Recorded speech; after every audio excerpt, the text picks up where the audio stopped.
Yada nyame ase se eda so tenkwam ene eye benada menko kama afia manko ameka se ana ade yogusu de ene aye benada yi abena ne kwabnafo ya na mo ayetu ede bo o man Ghana ede bo ya nkasa ene nwuma ewom no edi adanse pefe se ye pese Ghana fa ne ntoma pa ifra so for Israel on the kwabna na yere ndi abena so bili bia mo joy edu benada sa emi yetimi tutu ana mo kama enkremofo da no so saba enti omu nyina so ahyase eboa ebena bia no emi yetie di onyame wo ma Ghana na wo ma wo na wo ma me na wo ma ejuma ye piepiem ni potema ye piepiem e kase bi su no emu na kusu omu hwe omu fon so akase me nya asonko adidi eno kra de nya asem omu ano de sa afene bae nya masem o tina compound house a ona unsa ampa obitimi no nsu hye se fried rice you hear ne say intutu ni free da say ni mu pizza wo be den ba kodwem where wo do wani tu hwe nipa ai say wo do wano edo enwere no wani tu say wo de hwe nipa akasa ba wo do wano do nwere ebe wo kai camera nso abi ma control so de ni tu hwe mi let's make sure camera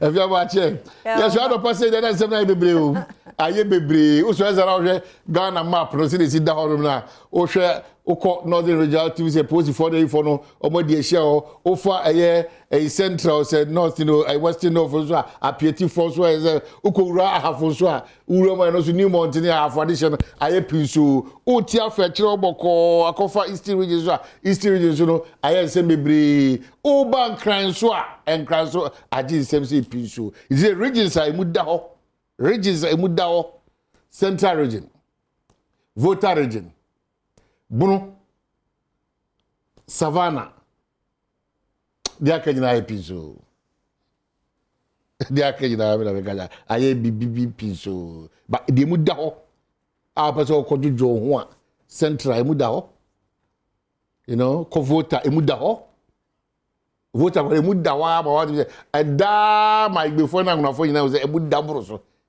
e fog e tobino doyo emu da ho so they can I want to say effort to million adodo emu da ho voter region it would a holiday break be a domestic was there no abomodin ado central voter na wa odo ni akere savannah na wa ba be gina bono na wa hwe benkum ahwe nifa na wa consider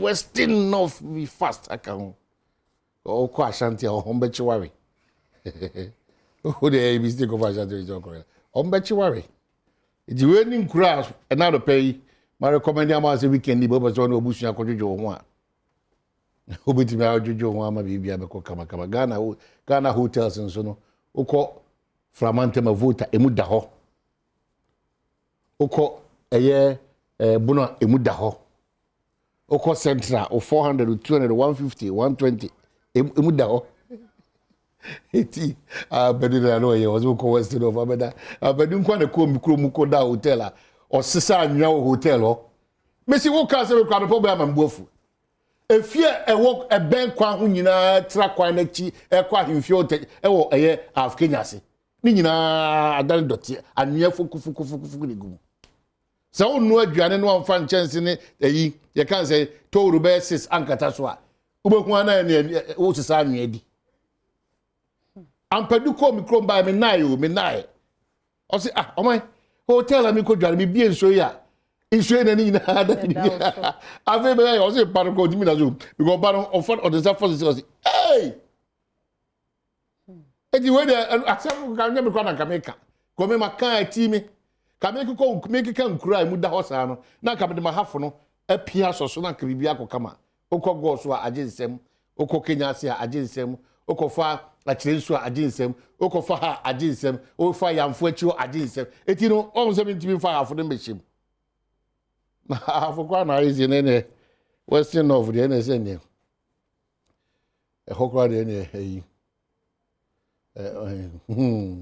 uni fika dia azidi se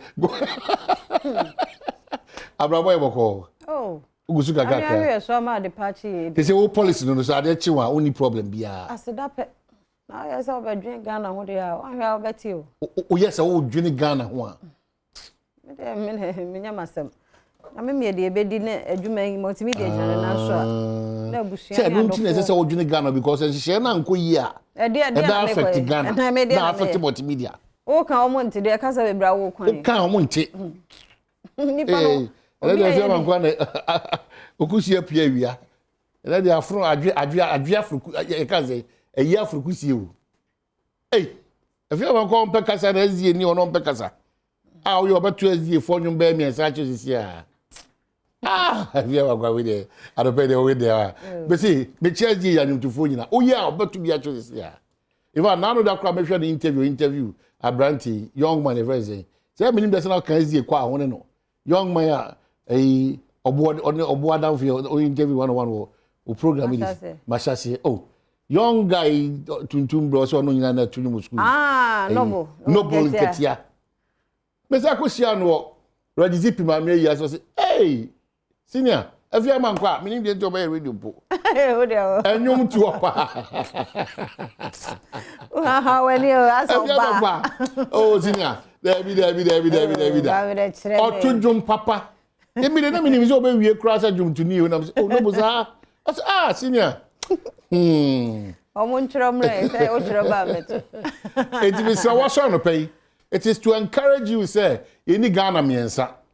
Ye Ghana baako. Ti de wo ye, de wo dwene, de wo susu, de wo kabia no. Emi aba mumu. Edu ba bia na edene say oba ye ade kura ma Ghana, but you don't have a choice. So the be ade ama ekuro foforo so de. Ya de pa de o de ye ma Ghana. At least kakra. Akoko benu so. It's very important. Enti ye nyina ye mo ho because ya mo ho a me abam sha ase ebubu ni ensan so gine ni ejam si dia. And we are dead. Akuafo nya omo chefa. Na mesumi nya me chefa. Na wo so ye o chefa. Ti sa chefa nyina be kan si pe na yi moa. Na afi yetimi akoyanim.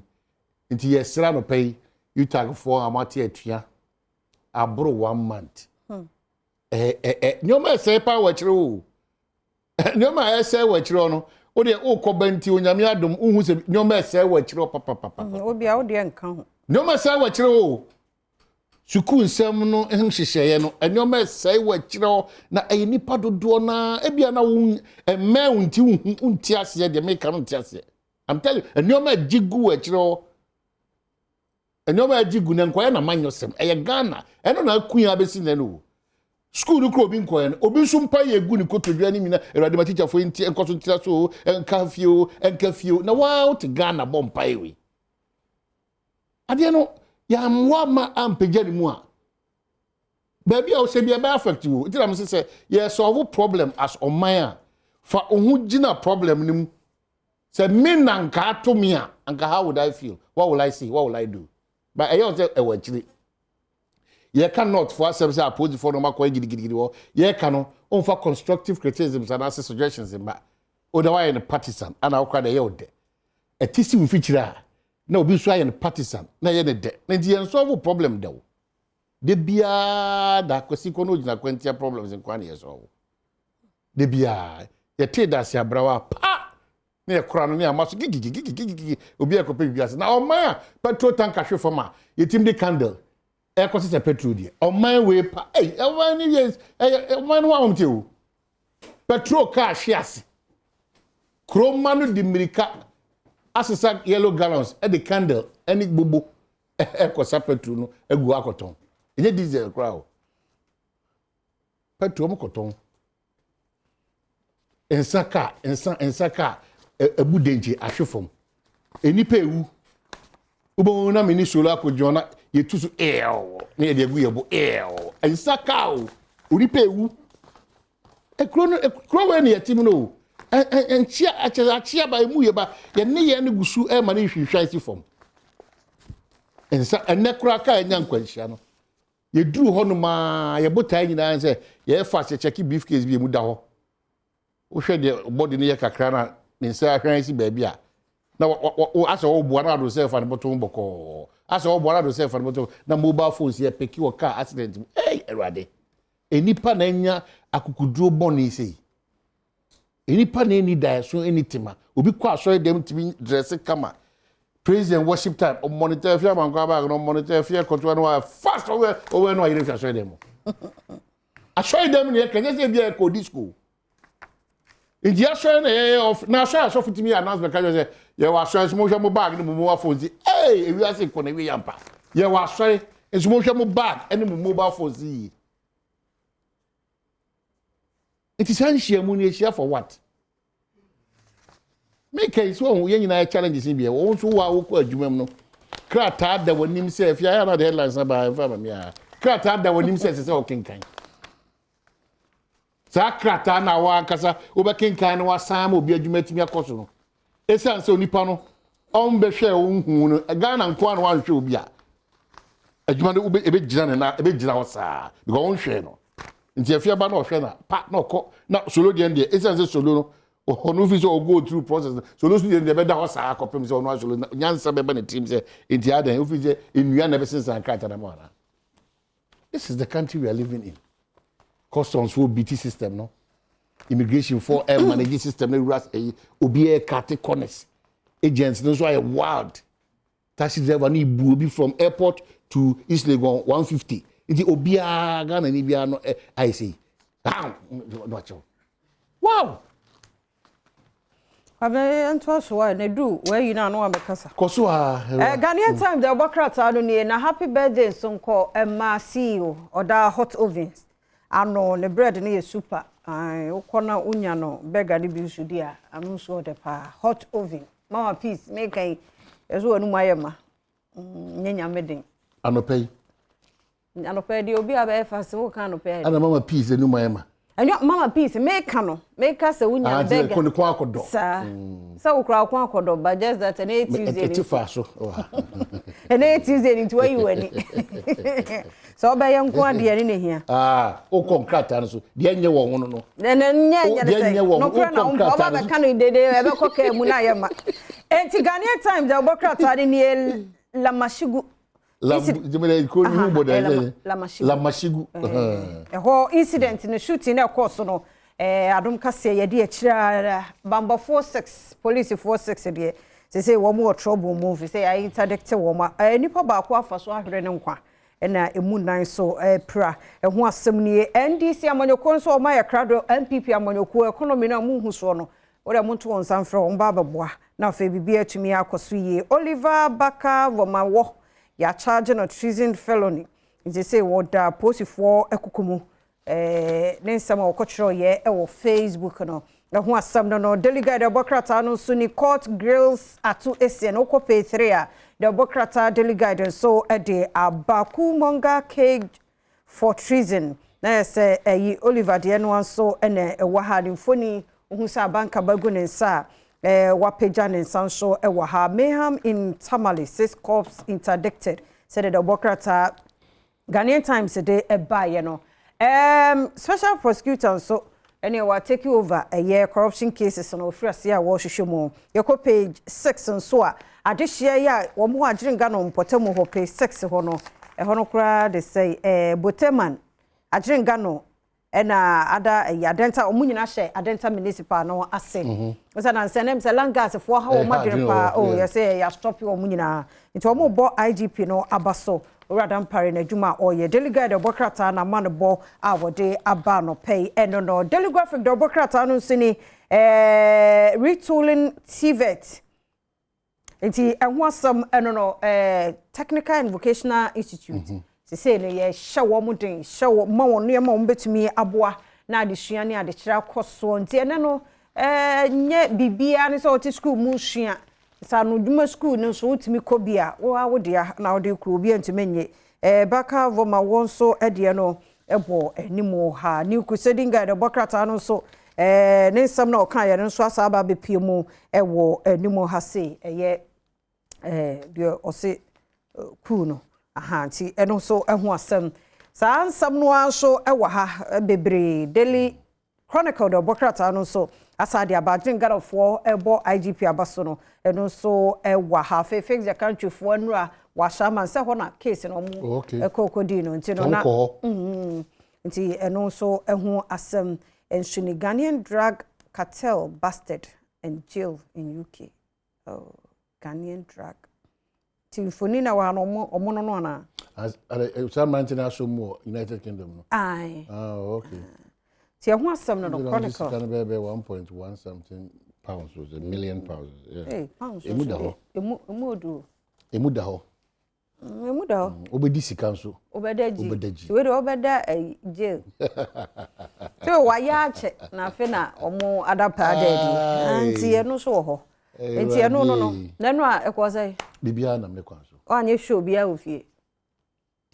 Enti woni nyire no na 14th. Yeah. 2 year there. Michi koko. Ere. Koko na abeche. Ya che chocolate no ante. Ah, wo che koko ama. Mama say Israel so no yede. Enye me nyo no say na me ka wo na me ne wo kasa. Na wo kasa you see for yede. You see mo wa abeso. Abedu so yede. Abedu reso odi go no ani. Obechi ma yisi ya. Onu me kwako be yime fra homam. Me ya sho so ante ko aka mu maso. Nti abedu do no adi na dia ye ni. Eso no ase ne kone mu ha no odi. Enti ye da Ghana fo ase odo no e bai o mo ani nya pasi. Abasa anti anye hwe.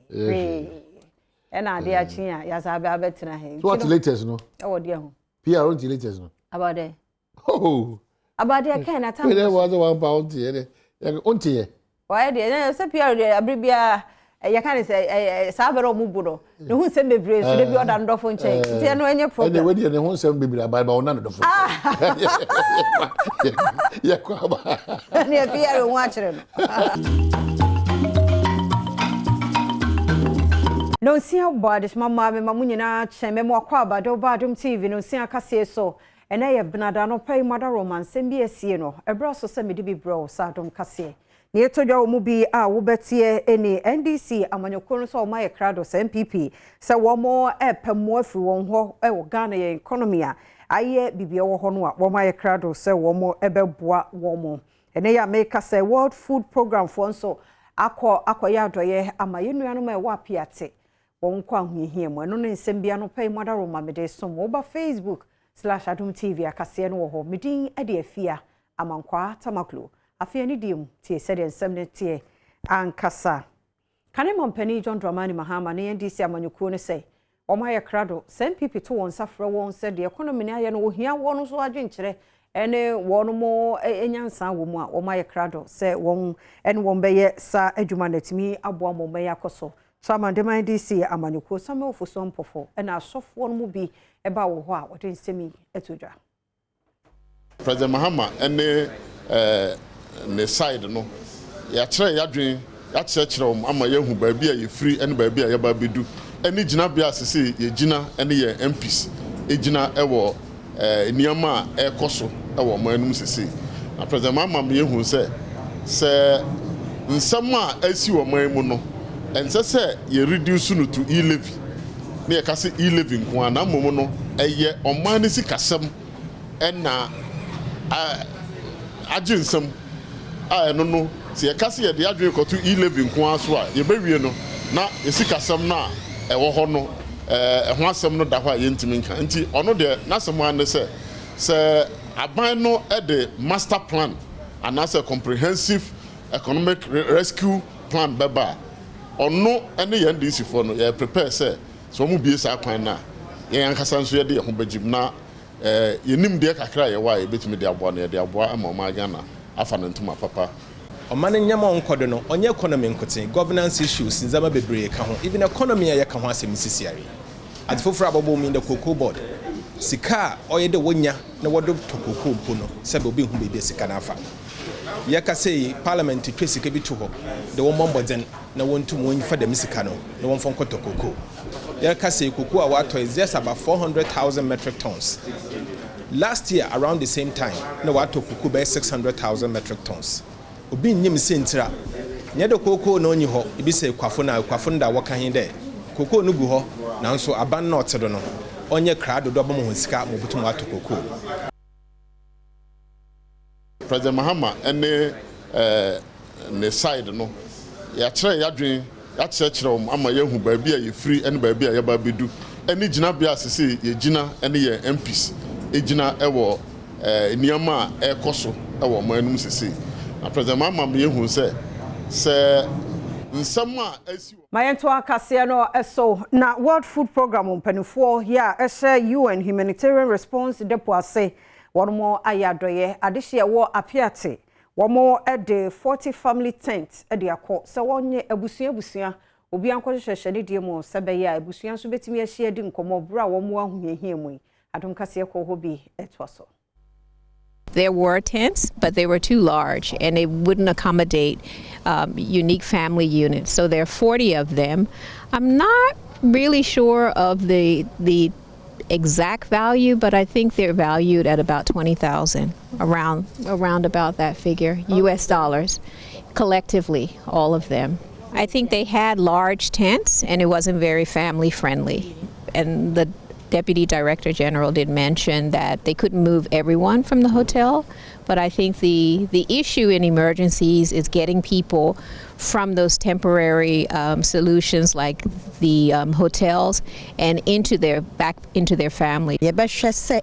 Onumwa ebia omotonton ade no so nsi enam explosion nti no mo adwuma say ne ebehwe ebeye hwehwemu kakra hwe say yebetumi so aboa ebia ema no kakra say ebia bibi omoto ebetumi ede aton ade omode adwuma na no mu omulusi ye no omo be san ede be ba be san hwehwemu no say ebetumi ayesa ahoka na ebeye san moa no so ede abobo if you move tent there a tent a friend family tent and any dia anka ye petitu so that ye betimi edi omo a atoyechem na to omo no ye betimi edi omo to their normal grouping no so that amu tent we mu a omo betimi anu omo duane sisi a omo normal life omo living before assembly see no they will keep on living like that so tent we there abeboa yen papa Russia be any demand this year war north ton ye Samuel okujeta blackwa na what kokoboy mu adin na etudwa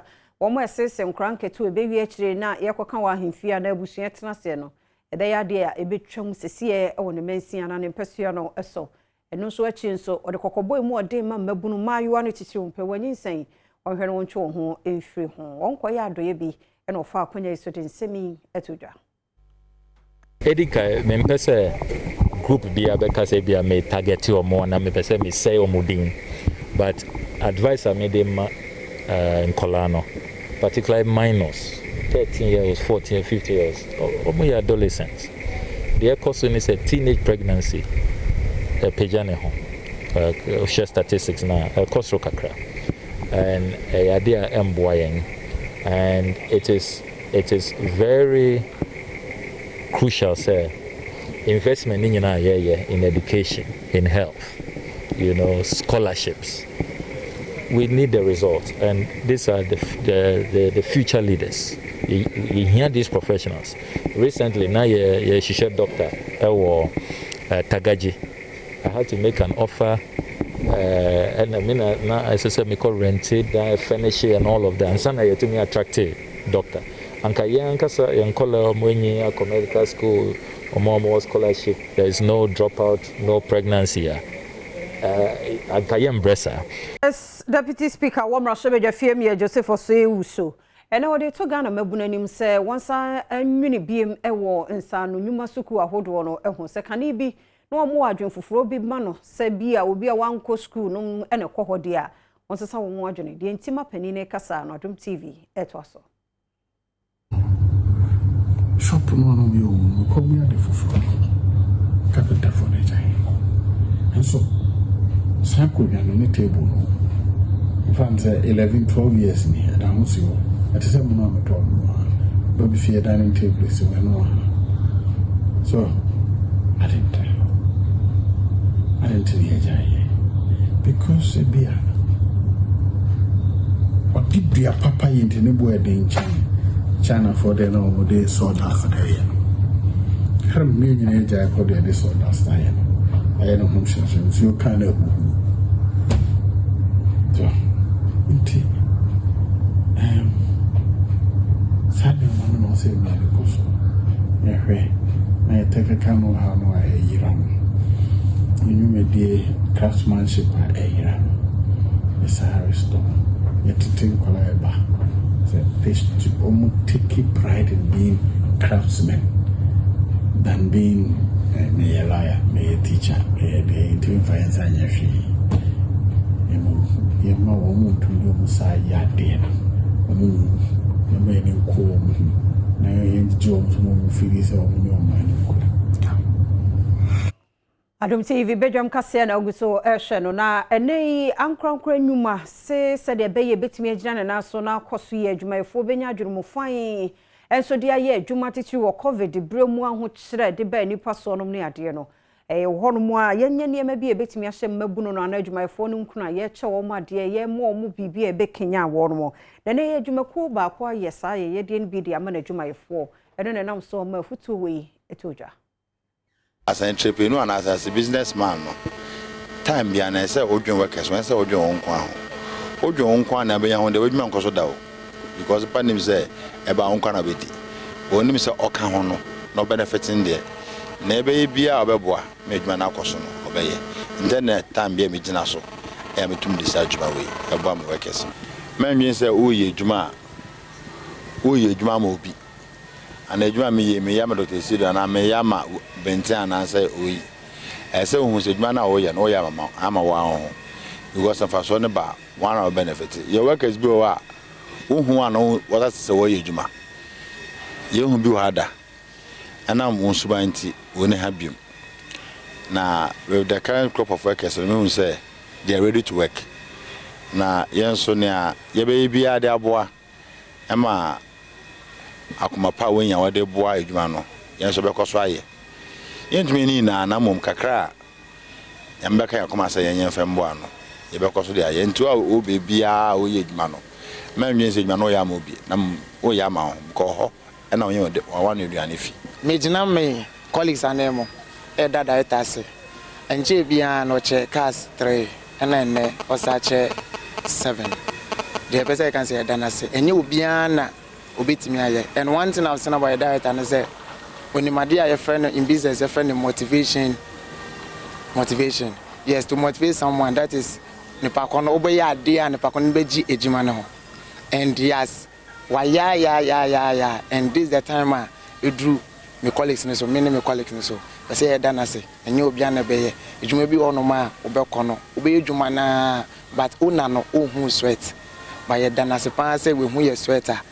Or no so appreciating with a Juma as an entrepreneur and as a business. National Chocolate Day, oh my Ghana, a dear, no, so ye da, if you are seeing you say Valentine Day, then so the chocolate in a sinanemo.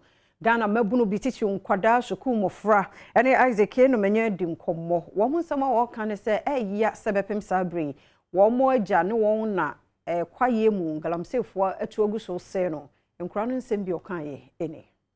Abrantie bi a obo no ho safo hene so ye adwuma wa Adom FM a obu nkrofo gu so ntie mu ba ko ni na wote so de nsem to dwa so ye adwuma wa Adom nti oba ye no mo no ka je me se wo pe me na me se ma che na me bi obi o wo yere na o se we ni yere nti oba ho Friday Saturday wa ma ho Sunday wa ma ho Monday oba ye no so akoye program wo Rainbow nti oba ni sika 18 million I shall back in the bottom of the share my flatter in the same scan on also 11 million on the phone so into me 1 10 them to 10 million into 9 million and coin am the man and actually I'm here investigation who yanumono now or yere and I'm catching a say maybe I'm a Jimmy Sika if you my friend now on fat my friend Mamina no son Adom TV Cassia no pay me fancy I would want some at wasso na fear fi sem pensem wo ho promote one some for work when media fear among kwa tamaklo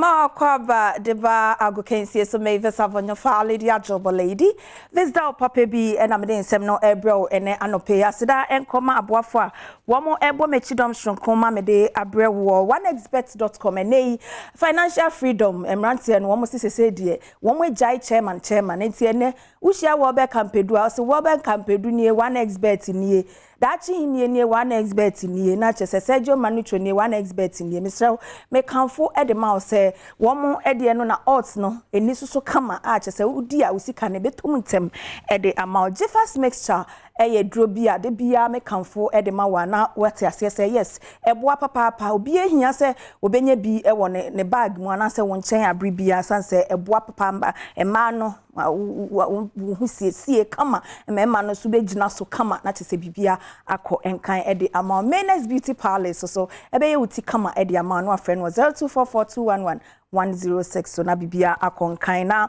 me sha se e de nsem no abroad ya hye so se Champions League UEFA Champions League a bounce back enye asem ketwa kra na chese multimedia see show mu dia na abeti ase e de ama ne games a ba so no Paris Saint-Germain woni Real Madrid e be so Sporting Lisbon so ne Manchester City ene Manchester ebeba so no nyame adoma china Wednesday so FC Red Bull Salzburg and Bayern Munich so edbe so na Inter Milan and Liverpool so ede ahihye so a enye asem kitwa kra enti na wa hye nso na ya de ho commentary ni ade so ebe bro kama yentu emra eye the Ghana Premier League sene net ye sene so se first round no ko na wie ya ne sa akwa wie ye but bi ereni off enra matches no eba so sene se kwesi ada so Accra Hearts of Oak ene eye Krobia Metema Kumasi Asante Kotokote kokoso na nanom de womo de ne be hye so media manra etna fie ema Dreams FC timi hye ne kaba ko ntimi antimo Adabraka Legon City so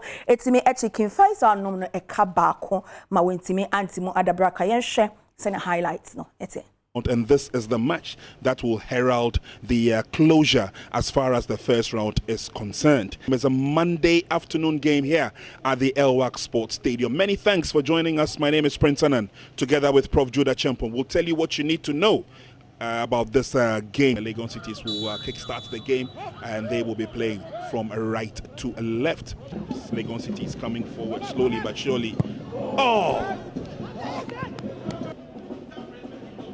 One against Real Tamale United, the other against Wonders, and in all those matches, Legon Cities managed to bang in 3 goals, trying to push men into the open space. Oh, that was an infringement and a very clear one, and he missed completely. Here we see the replay again. Not well defended. The Pios with that back flick header, but there should have been a free kick. To King Faisal. Some positivity, but King Faisal, oh! And it was Zubairu. Wadudu Yakubu is also in there as well. Free kick is on. Ah, that nearly resulted in something else. It's up here at the Elwak Sports Stadium. It's Legon Cities 0, Kumasi King Faisal 0. King Faisal gets us underway. They're playing from right to left. Football stopped there by Osman. Yes, Hans Kofi. He's got an opportunity. Lays on the cross. And the finish is there. Jonah in the right place at the right time. And look at that pass. With cheeky he is brilliant pass looking for Kofi, and Kofi unselfishly trying to tee up his strike partner, but it will fall very well for Jonah Tukwe, who will not make any miss out of that.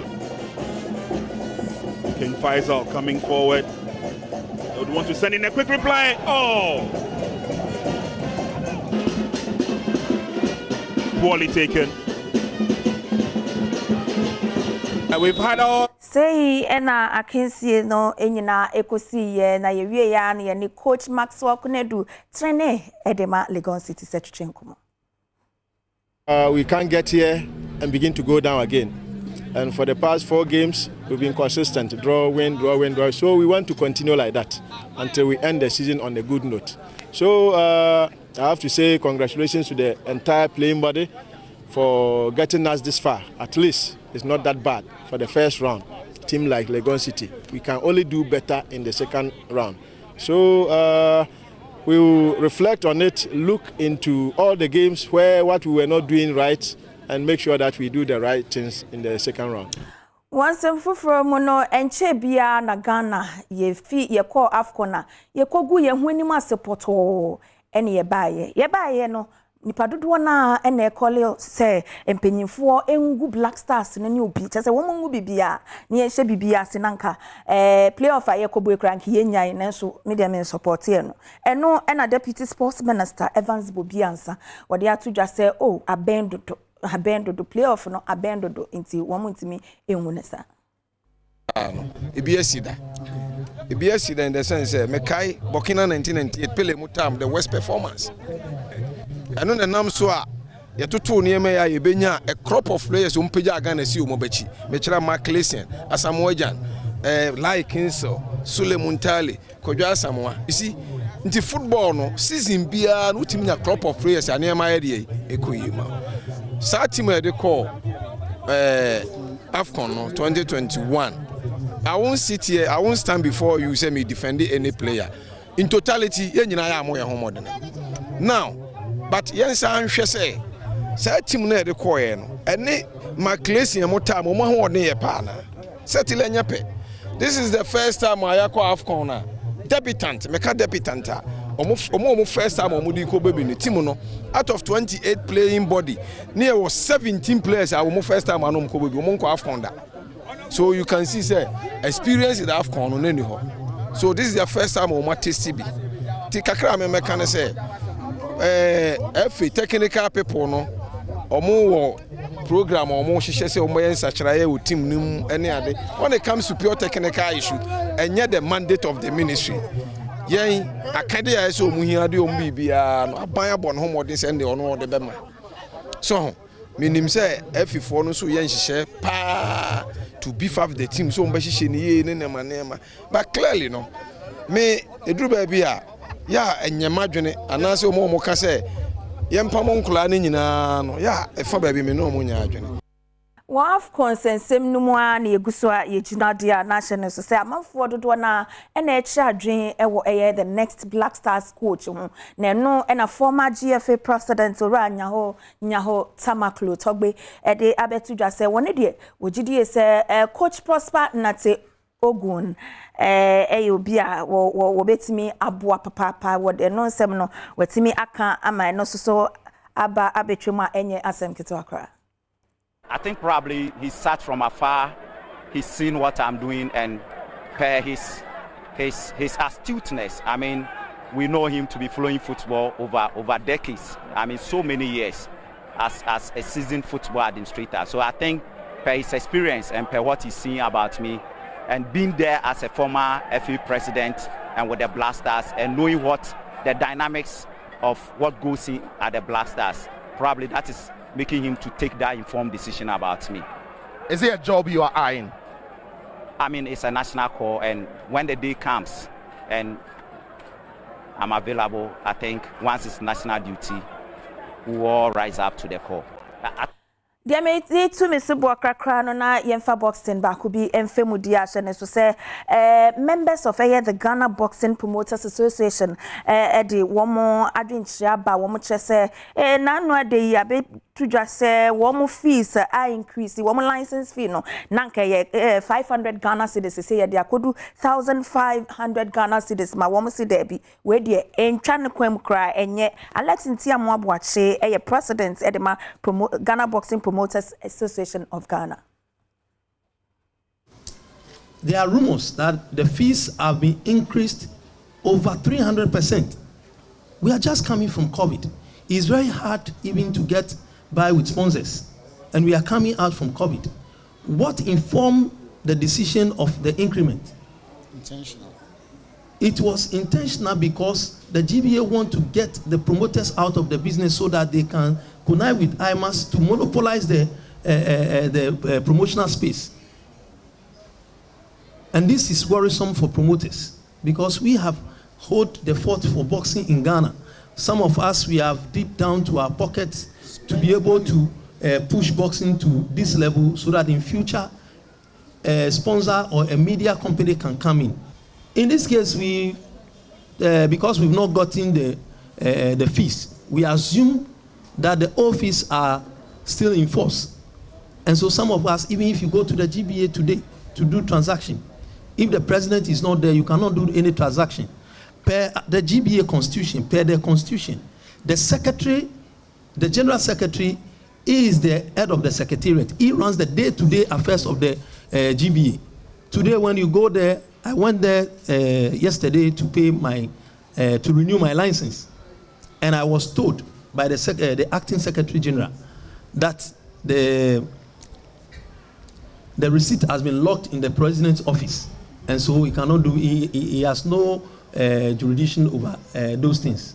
He has no power over those things, so he cannot do anything for me.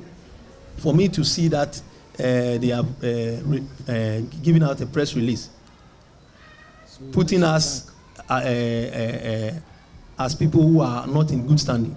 So I went to the bank this morning to pay into the GBA account and deposited the receipts to an official at the GBA office. And to my surprise, I learned the president took the receipts and he threw the receipts out from the office. And he went to the bank, the ADB, to instruct them that they should reverse the monies that I have paid, the money that I have paid for my license renewal. Where is this done in the world? Of which even the ADB officials came to me that I should come and collect the money. And I requested that they put on paper that this is... When is Binomwa, me international producer Sergio Manucho Badwam no mamede ebrɛ no asida enko enfama na papa na asida enko ma aboafo a wo nyina ebo mechi dom sonko dia welbe kampedu epta mechi den dachi hene papa bi ene director me ena no pay Emmanuel so ene etwa me kama woni menua PR akwamu de se kronkron en womwa osmosis asida enkoma munyina na momo no meko no me say happy belated birthday kesiepa enkoma akwamu hima pon papa enana afrakoma the first enra na ye wawoda no wonder say ye wo eye Valentine Day because odo awo edema nkra ene wo mindful na nya asem ketwa nyame enton super engu so na chese minua no mo eba betwa so de bedwem Edi abro Mr. Wada in Falsan Kefidi. Now she am so a frame me the Savonio for lady a job lady. This though, Papi B.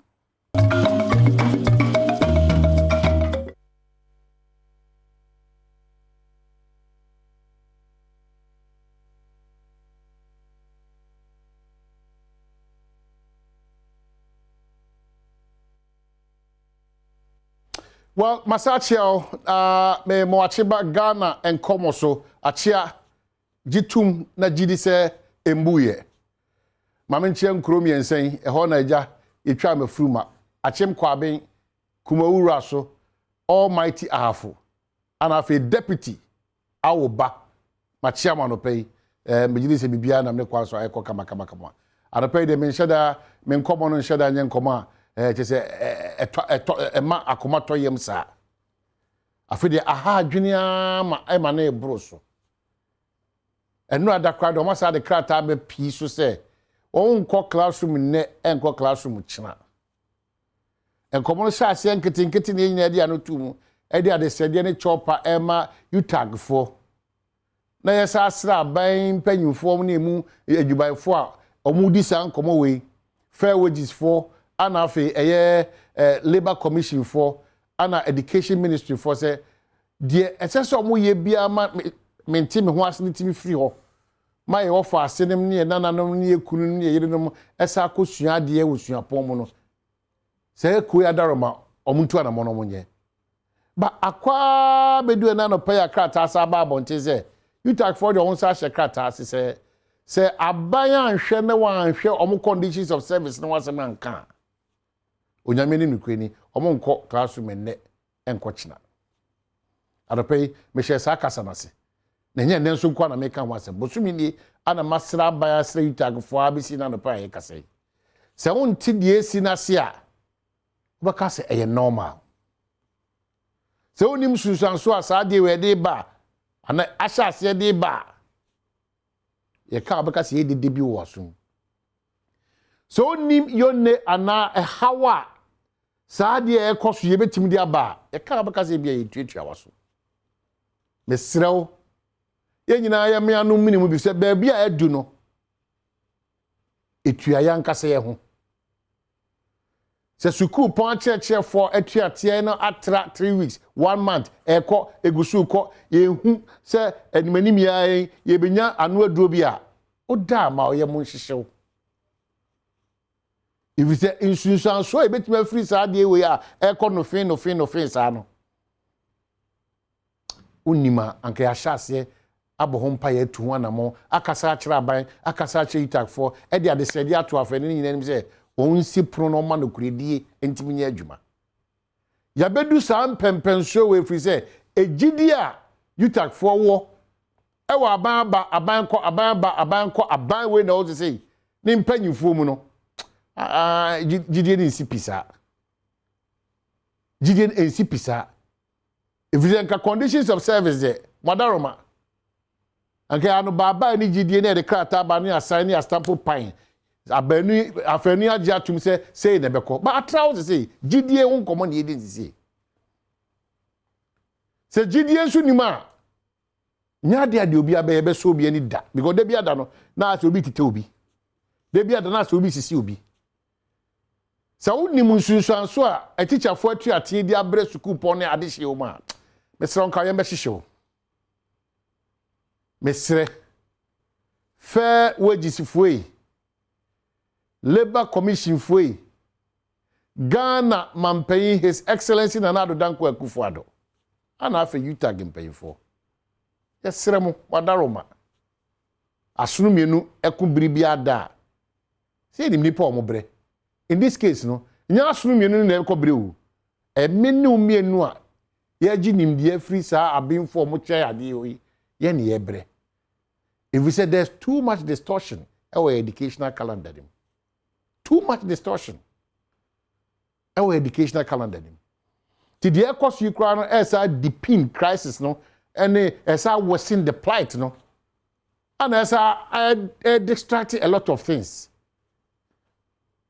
mesra no pay masem kese na gina adisua wonsem a ye tutu na ejeje mu because emwa yan yire ye ho ama Ghana mampe nturi na ensi form na yan fa de sede so anto utag fo ni man kan che se baby adu no ye gitum se odwumani bia se fata na ketua na mum ne kwa so adwobrɛw emrema ya baby ekono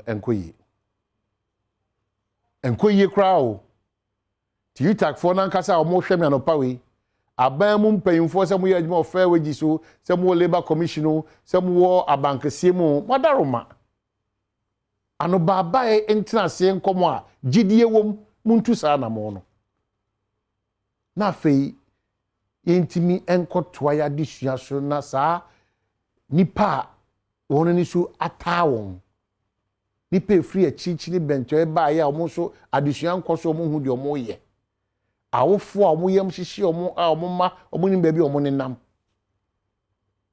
na saa ha ono enfiri oprekope emfa mai ti masem ya desede masem nyina ya desede na no pay se utag for madaroma enim se mpanyimfo ne mo kasa aban mu mpanyimfo madaroma adisua de uyifiri bibia mu ene wiase a enye yie nimdie de uyifiri bibia mu ene wiase a enye yie ti madaroma ke pese ti asem de na otwi abekọ na wiye kra no na yeti mati asem de se a teacher fo ku a eye utag no wona timi atu anamo ayese fata na mo krata abeto abontin a wona sa weta so se ye nkọ na nkọ china sa ban hwe condition service na ama ehu kakra na yam hihye kakra abeto ye mu biso na Nado Danko Akufo-Addo ebre ni demonstrate your leadership skills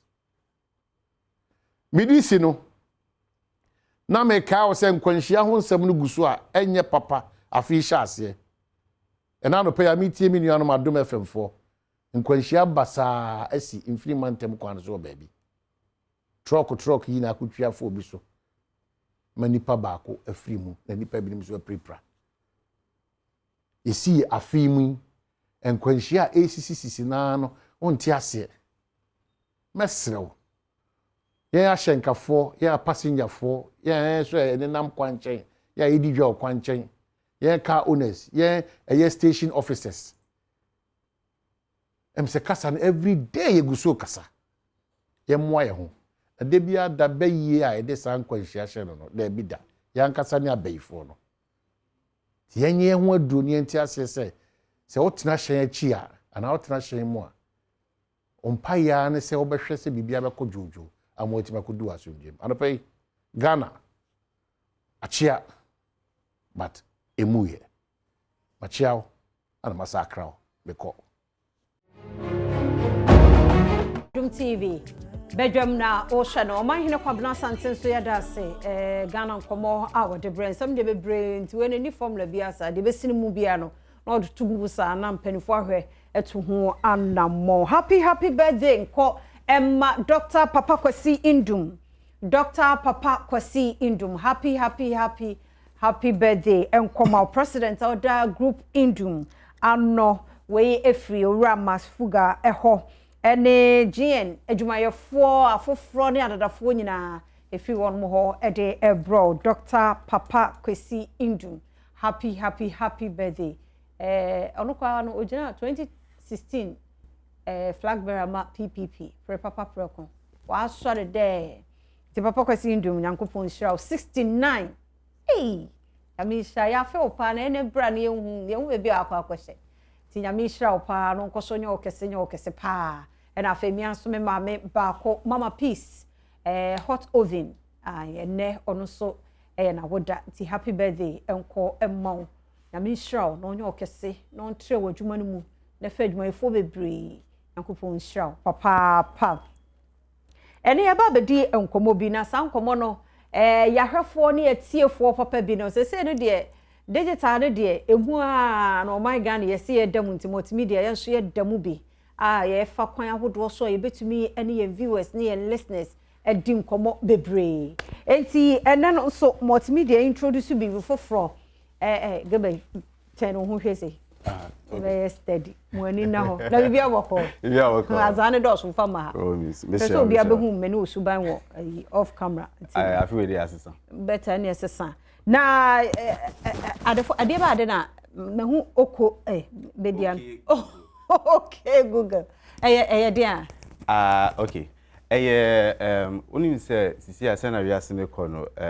abefo ejumade no sisi on person man ye ma easy mind enti sena nka obetimi ebie Adom online app etie multimedia ejumade bebre sisi ano obi use voice one ayo e dia frɛ na ebia ma enti enu ejumade na ye ka wansem eno ye ne se no enti na me fa me phone no a okay ana meka ze baby okay enti frɛ bibi artificial intelligence na Google aye bibi se odishemu se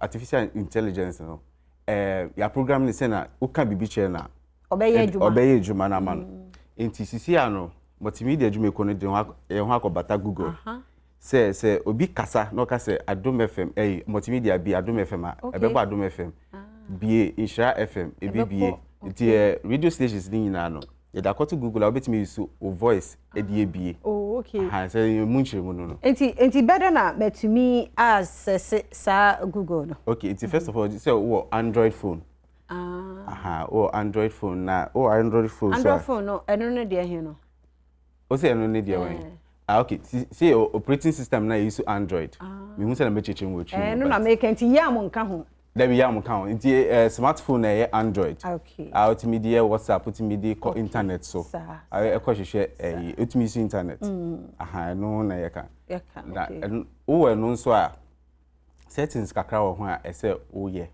na activity voice and Google Assistant no you favorite Google Assistant just say Google no eboa ama ojuma di anase na obi we pa de esanka we table so we do otina we a friend say we the prelims prelims it never the illustration be na machine anka wo kan na yakọ Google na anka ye say the process no say be you obi hwe esisi a ono so be follow ye no ne ade but we a friend awareness into for your channel kon ye be ba be cheche with illustration enti say o ye settings na ubetimi aya ma file voice pe enti ubetimi aya ma obi betimi use ubetimi aya ma phone nkwan be file be pick voice aya ti say bia one lock your phone o do password exactly me say me phone eda baby na me odem na me hu baby e wa eno an say maka okay Google unse bi.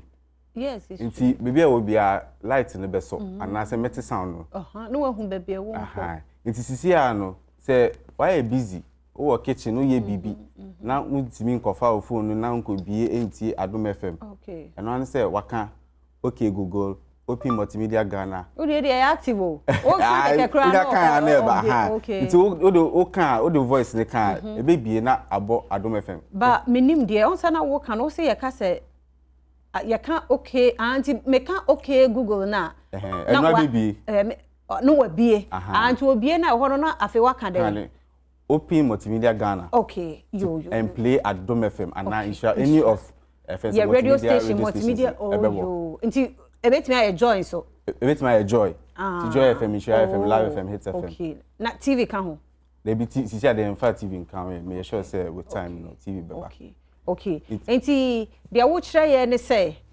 bia obi ekura ne wo fie otie radio topic na ye discuss ne ye ne de ba wa free fie radio ne ho ba so okura ne phone ne Android phone na wa ye sa Google yi a ye kia enu ane say waka say okay Google open multimedia Ghana and play Adom FM okay yen she say ba okay wait there yen try be okay Google open multimedia Ghana and play Adom FM iti o da mami say internet no down give it internet or down okay hey I think say me ba so our data iti yen try be okay Google ask multimedia Ghana and play Adom FM okay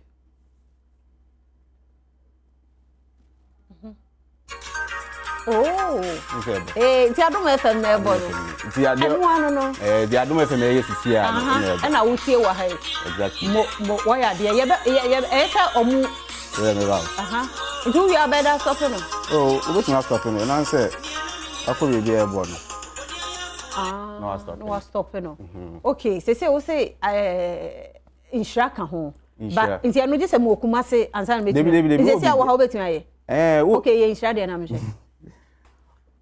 okay Google ask multimedia Ghana and play Insura FM okay say sometimes internet ni ya but ebetimi abo multimedia channels ni ebetimi abo ne channels ni na we no radio channels no na brofo nkwa na ye kan ho sisi ani de brofo na betimi di aka because Google no sisi a twi eni betimi catch sisi a brofo na betimi brofo mekane okay Google ask multimedia Ghana to play Insura FM can Insura mpese Insura bi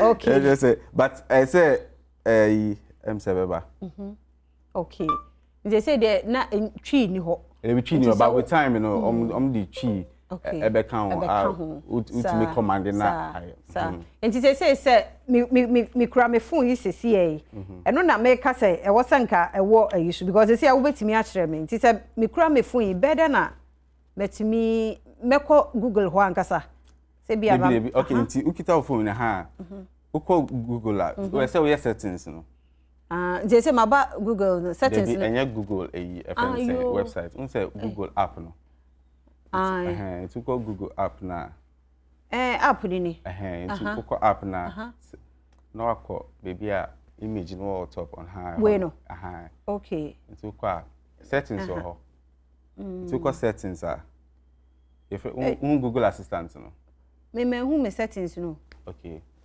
I think so call back okay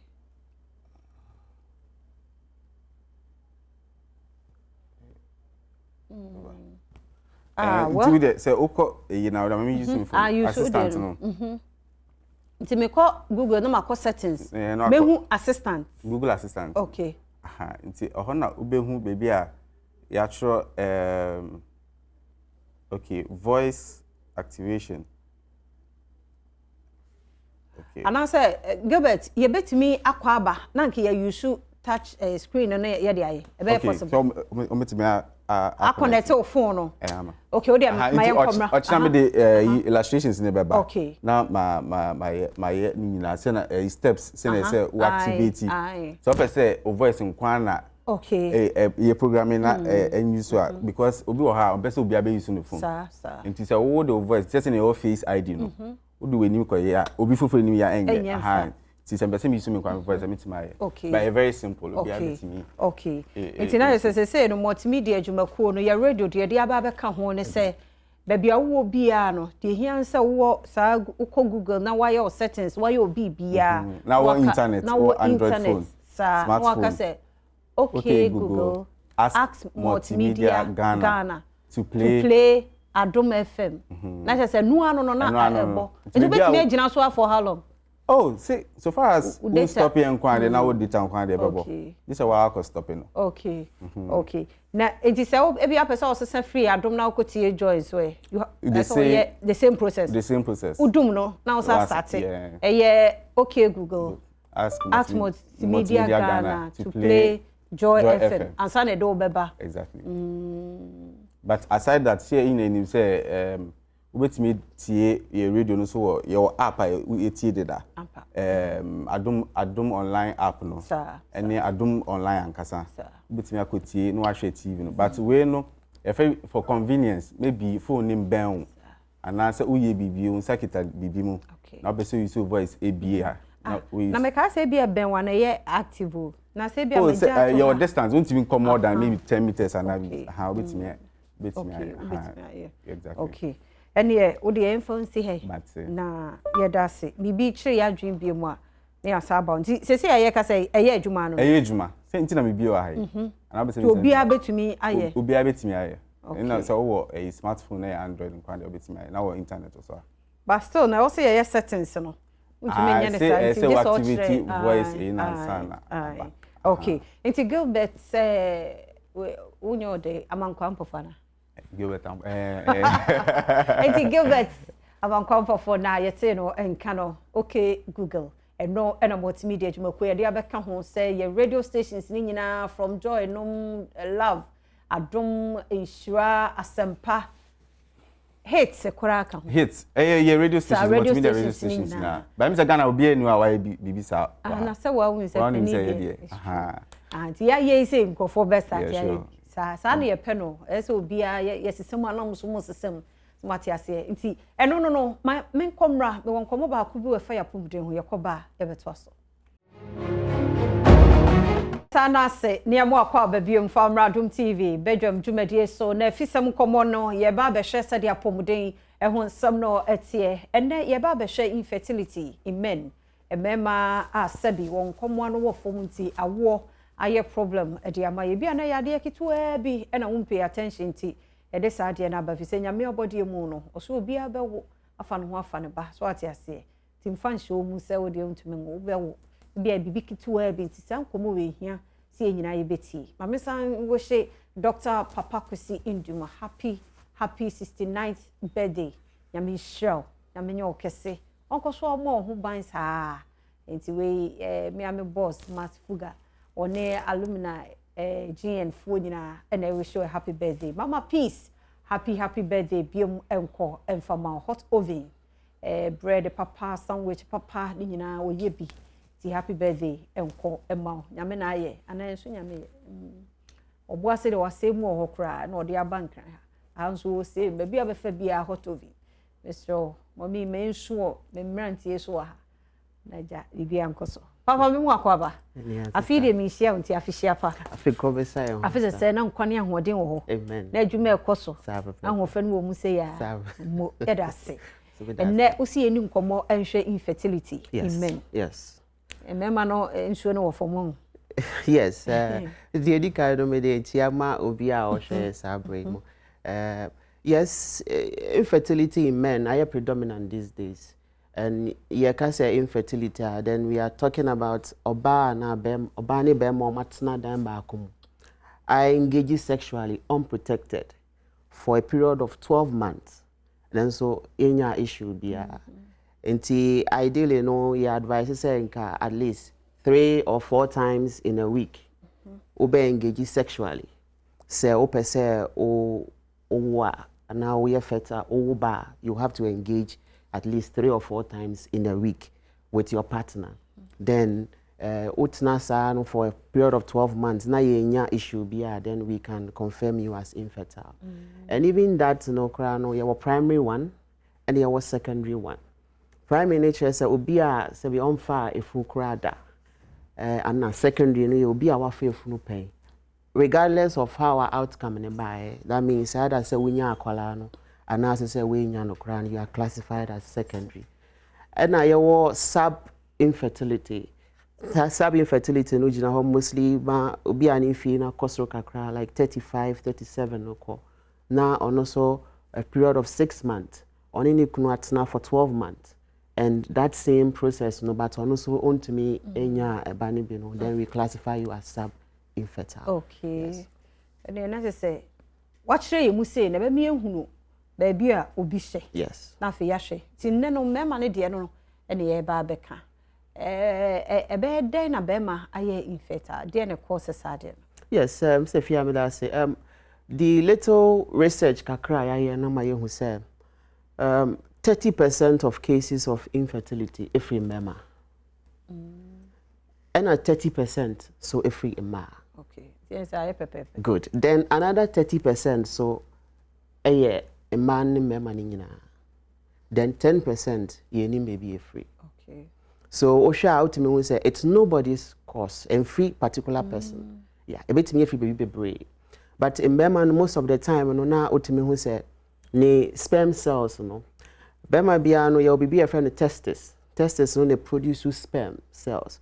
Sperm cells no here certain quantity.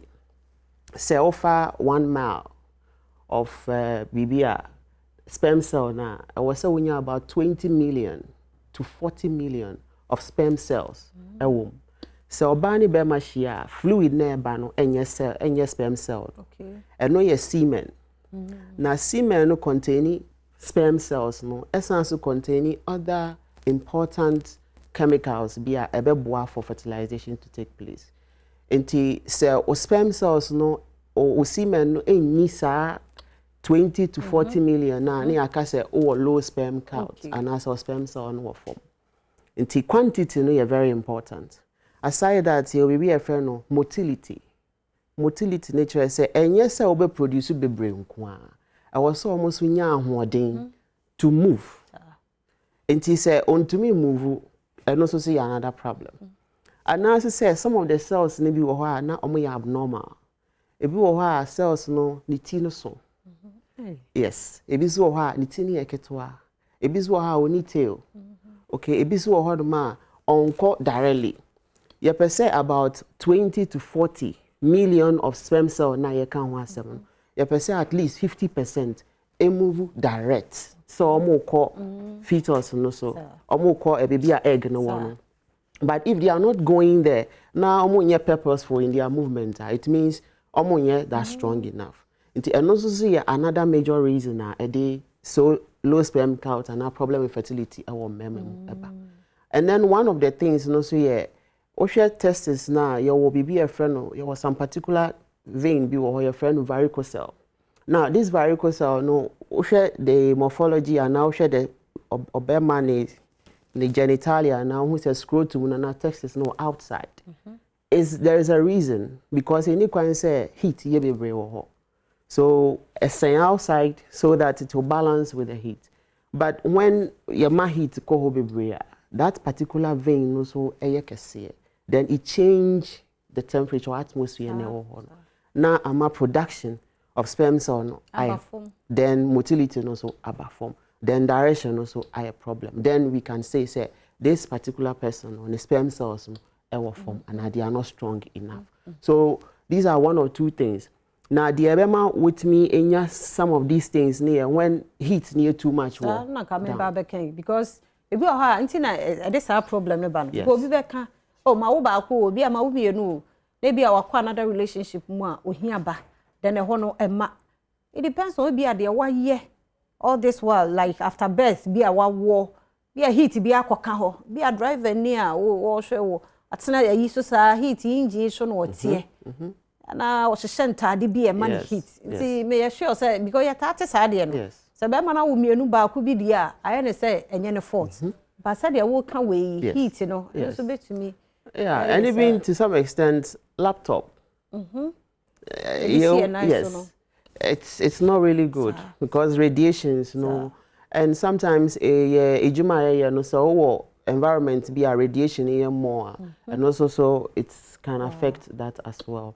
Then when we have some infections, to say STIs be away treating gonorrhea, syphilis and all that, bacteria need to stay for a long while. Then when they happens, they can infect your genitalia, then you can have your semen also infected. Now appearance assessa. Yes. So these are some of the things. Most of the time, because you can perform sexually, everything is okay. And because you'll be able to jerk out or ejaculate with the semen, you'll be okay. And see, sometimes when you invite them to even come, feel say is okay. Because you're okay. But ni refi and our kind is say you man born all right. Yes. But who say na split it. Yes. And go straight to maybe I was say go share egg. Purposeful driven. Yes. Ebi on so I was say the crowd you should ready be. The ebi ana ntia ikese ana iketo ana oni tail. Yeah. Say be enye normal. Abnormal. Yes. Abnormal. You know, adwuma no bebo. Yes. But quality no. And only here. Yes. It's quantity ni here, quality ni so here, and a direction no so and also very important. It is a ni we mu nyina be and as say all these things na koso then you can be confirmed that we are infertile. When we look at so many things, now we're seeking for help. Then you can't do anything about it. But there are so many ways I'll be to me, Abua, so you don't have to. When I walk, can I say no? Let's say here, so what's that? You check you. Yes. Because they are working. Say be a woman normal who problem be a who. Nedjuman wo ye. Then so be a problem near inside or within. Yeah. Never then ya solve because infections are working. So gonorrhea also. No one treating you and so say it me bema edop nada. Yes, Sophia, I think this is a very big platform. To me, I share this knowledge that at least we do stage be we engage sexually. At least as a male, 30 plus to 40 plus, once a year, you can do your semen analysis. Okay. And as you say, every 6 months, so we engage sexually every 6 months. You can do a urine analysis or culture to see any sort of infection. Because these days, I have very common with even the prostate condition also. So a very good cell check say we need any sort of infection in a long term, never more problem. So they have to always go to do a scan. Men also have that opportunity to do that. You can walk into any lab center and then request to do that and it will be done for you. Okay. Yes. So the kind of last year me de senye a man kwa remember no if you okra no ferry na ka oba no kwa and wo hwe asade na beboa se bia ye mienu e na wo se ye kɔ na be ma ma na oba kwa ye motive ye pese ye pa akora no hwe e be successful. We mostly advise that couples ni na beba but your challenge I say our brothers na ma. And sometimes some of the bar na afeno I so aquatre then I be a bit difficult.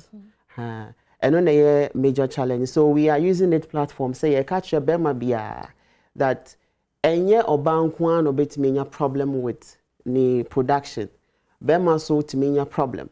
Inti se obano eba hospital na ya request say oni ni kunumra ya na mos yasre ya amoni omomra. Then we can run some scan for both of you.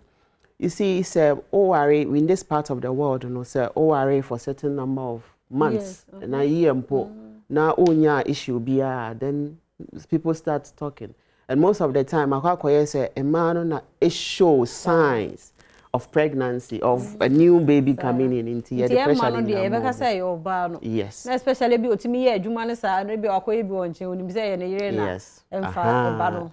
Okay, so that's the problem. Treatment and also to say. Good. So treatment, we have to know, say, fall which category now fall in between. Is that I say, sperm cells, a quantity in enough. and I say motility no you're poor, then we'll have to look at that and tackle it. Until with that, there are medications that will be given to you to take. Now, ama production I more. You see, production is very necessary because oba no to kusiana. Na se sperm cells nishia. We must say ba kope and a be enter. But kusiana was shells. Until we hear chemicals be a bit breaky shells. It is a sperm cells no doors one. They all have those chemicals. Until I want to me breaky shell in term for sperm cell back no are strong enough no to enter. Until imagine that sperm cells no is a breakage of the cell no be a problem. Then it means that fertilization will be checked as they take place. So we have to look at it from that. Now yama quantity no costro. Some motility no so for my combination of medication to improve on that as well. There is no way our fertility is solely determined on the strength of your erection. Until yen eschew that. Now yen try to look at product na free mobile. That's the major thing. That's the fluid is the major thing. Yeah. We quite a complication. Be a complication. And say untimi enyaba. Yes. But ye wo obi ane DNA or low sperm count pa mutimi eboano ma oba back. Obetimi anything. Yes, there have been so many instances like that. And in America, say, and yet just about the medication, it is so hard. There are certain foods that will be to help boost libido personally. Then even the production of semen, type of food, and a fruit to cry will be and even yes, some type of meat and a fish be also especially seafood maybe that strong connection to that as well. Now, can heat. A dear bad did a bema heat about Nasimo aside laptop now can you same thing. Bema dear, you can saw the laptop is soon now so yeah Juma. Aside no, a dear beam generate heat. I was see hunty and yet careful a bear affected the sperms. Okay, if you have this question, I will be saying the American one shall be Pia one see a man in your problem. Oh, can I leave? No credit ever. One thing is that black absorb. And a white, a repair and a reflect. In 2000, black underwears. Yes. Too much of the black underwears, no so M1. The audio quadrone and he handy. So we'll be seeing no better about 1 week in one year steady. Yes. Yes. Baba could be a cafra, Baba could be empty and so and crowd more from men and so. Yes, I want to ask a more and you call from a chassis and I know we introduce you to near ma and generate heat one ho. Yes. If he says, yes, I will have shut one check, then obey no, then ye juma. Yes. It's a horse, then I'll becker. Actually, I will for once one memoir and Kumano. So almost bet me a crow or ye, not a moon also in Konya problem before I best out to us over. Yeah, so if you are even further from that, Crano, yeah, a very important cell, a colonel bema. In a hospital, sometimes you test it, no, it develops in the abdomen. Until you work and you say, so there is a need to observe.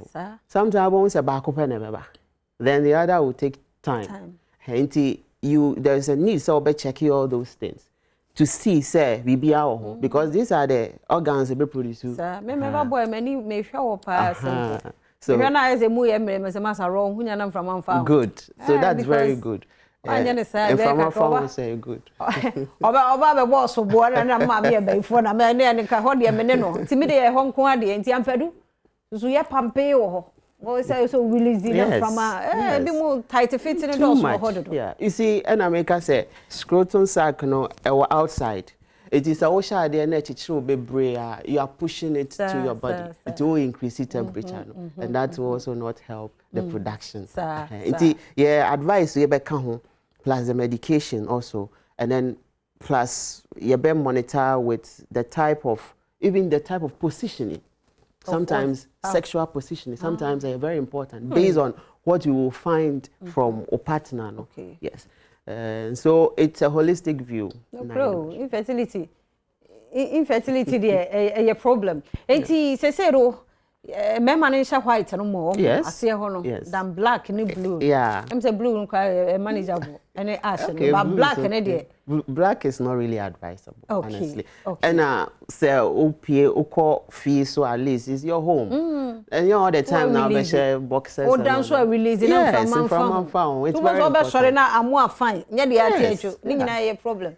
No credit because it's true. Say whether near code kakra, there's a shrink. And I say yeah, warm kakra. Who said there is that? So it means there is a need for that also. Hey, Kofi Ampedu. Hey, serious. What kind of creature now Ampe? But me also more muti and omo beti. Okay. To see for C homeopathic hospital. Ni enu wudi enkomo. Aside we aye ka ho asem di ebiebo nso e na mo bo ho eban. Well, C4C Homeopathic Hospital, by the special grace of God, to me, I share all and then cases. And then you say also. Adom TV, to me, share cases be so far as most of the time, you know, chronic cases in the but like most of the time, when the cases be bad, people like to look more of the first aid, you know, and sana, and that has been the challenge, because your first aid then not turn into chronic. Then you come, then the process have to be a bit longer than normal. But we handle all cases, being it infertility, both men and women, sexual weakness as well, hypertension, diabetes, all cases we handle. But a very important, this week, we twist specifically for cases with infertility. So there is a special discount for cases be about with fertility because I am so predominant these days. And little research and articles we are reading in recent times say problem with fertility between Oban and Burma couples. It's equal to Obi Ayakatra and say when you have cancer, there's nothing that can be done. It's a problem bafi. But ma ya have phone so channel so say enye e mema no nko a. Next week nyame adom na e say nya ho a e behwe ma no so de. So ho na fe ye hu ye mienu because ka say research no 30 ye ma 30 ye e mema and other 30 no e ye mienu and 10 de ye ni. So ebia na obi aye okay but na ada 30 na ye mienu na ebia tesa ana de ye ni mo no so kwan be na ye be fa so a ye be find solution to it nti madofo men worry na ye be hwe ma no so ade na fe ye hunu but infections ben so na itimi ema mema wo ka gono na syphilis. Predominantly those are the ones UTIs ni bebre and they is a problem ni ba. Because something like gonorrhea, for instance, bacteria know to me stay, and syphilis, to me stay in the urethra for a long time. Urethra and also your pathway, and also na ama Siemens na infected. So yamra C4C there. Yes, C4C all over Ghana, and Oko Cape Coast Addison Square Garden, Green Hill, opposite Addison Square Garden. Oko Takra Deswa yawo Fejai main spot opposite Kumasi so yes yawo Abomu Junction Fitemu Junction yes and then Accra yawo SDA Junction yawo Adenta then Kaswa so yawo Millennium City before now Ben Grace Hospital yahona yawo but say location to this place be a challenge amawa. Number of 24/7, you better respond to it. 050 00 40 331. 050 00 40 331. And now also say 050 00 40 328. The last number near 328. First number way na you better also. C4C Homeopathic Hospital, you deal specifically with homeopathic medications. And yendro no are standardized. Currently, say we are the only homeopathic hospital yendro no are different from the normal 5 minute, 10 minute taking. Na a challenge most of the time for many people. Because obeko meeting then you have to carry all these bottles. And we have decided to make it in a way once a day and not twice a day based on how our physician inti ama aye a bit easy. So yendroni are standardized and it's easy to take this time around. We handle all cases. Juma from Monday to Saturday in Accra, but other branches near Monday to Friday. frɛ number no na ne ending komo de ho screen na sinti obetumi afrɛ na ba sa ebobio aha 050 00 40 331 050 00 40 328. These are the two numbers are offer on Sabeka C4C Homeopathic Hospital.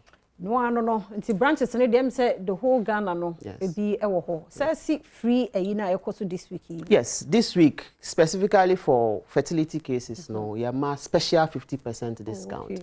Nti say nka 10 cedis now but you pay 5 cedis. And yes, Oko Hospital be our say utia kakra na oje card. But we are not doing that this week. OPD and yes, OPD utia card be you just come for your normal folder. Then you see the doctor. The scan be what we are. Then you pay for the scan and then probably get your medication. Yes. And so there's yes. Okay. Okay. And even that there's a 50% discount. Is it Adenta? Yes. Yes. Me and Kasa meeting say and now I could see Yami Adma Saturday. Okay. SDA Junction Adenta. Okay. Yes. Now Dr. Shematin so trying. Currently Dr. Shematin in Ghana. It took a cry. Yeah, your branch wa kwa ewo Europe no Netherlands. Yes, enti omo omo koji omo ya hwe wo ho nyina no. Dr. Shamantin. You share screen asia foreign number no so ewo ho. No benya Dr. Michael Chamatin ewo so. Na fe 2+31 na say 6183 38997 +316183 38997. There's one more outside and so only see for see Eddie sa enkomo na wa Ghana ha dia na just any screen na se ho no na so numbers no wafre ebi enkomo ayedi ye yentime emie phone lines ba wo question bi e wo ho any other ones bi a there's wafre doctor na no so oyi ano edi amount ti bibia no ho bi won ho package na ne just a week pe yes just a week so it should be there should be some mad rush month no hu na say there should be some mad rush. But Yami Aduma next week is Umbaba, a better man, so yes, very important. It's Obiama, Fidian Coswana, na Yahweh man, the younger man, so a dear, but okay, I said a brew or I was a checkup on so. Yes, yeah, very important. So, by a checkup, and I make us at least once a year. You should check your semen analysis. Okay, and whose strength, you know. So we should do the pelvic scan. Dog, my me phone lines and the JB obi no question ba ku mienu bi nti mo adaro ma me phone lines and ankomo we no mo de ya na bebre wo questions e me ma no kra fere a Mr. Oba frɛ na bia sɛ ode owu kunu no nti wonim bia bia niam ba ku bia ya bobɔ so a enyi na wabusa na yi ano de ama nti numbers no ye 03022111701 702 703 704 0302 211 701 702 703 704 na infertility in men a yedi ho enkomoyi onso timi ebisa wo question bia ebi e fa mani so ntimi emusa oba mpo na wutie na nhunu de abobo so nhunu bi wo kunu ho so wotimi frɛ na fe yakwa koshia doctor mpanifo because ebi wo ho a solution ni TV so because oba no mo examine said the doctor kan ye no ye hunu ba bia wo gina na say we primary secondary and say ba ko ne dey intermediate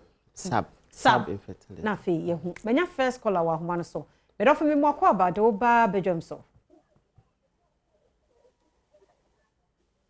odon pacho mo akwa ba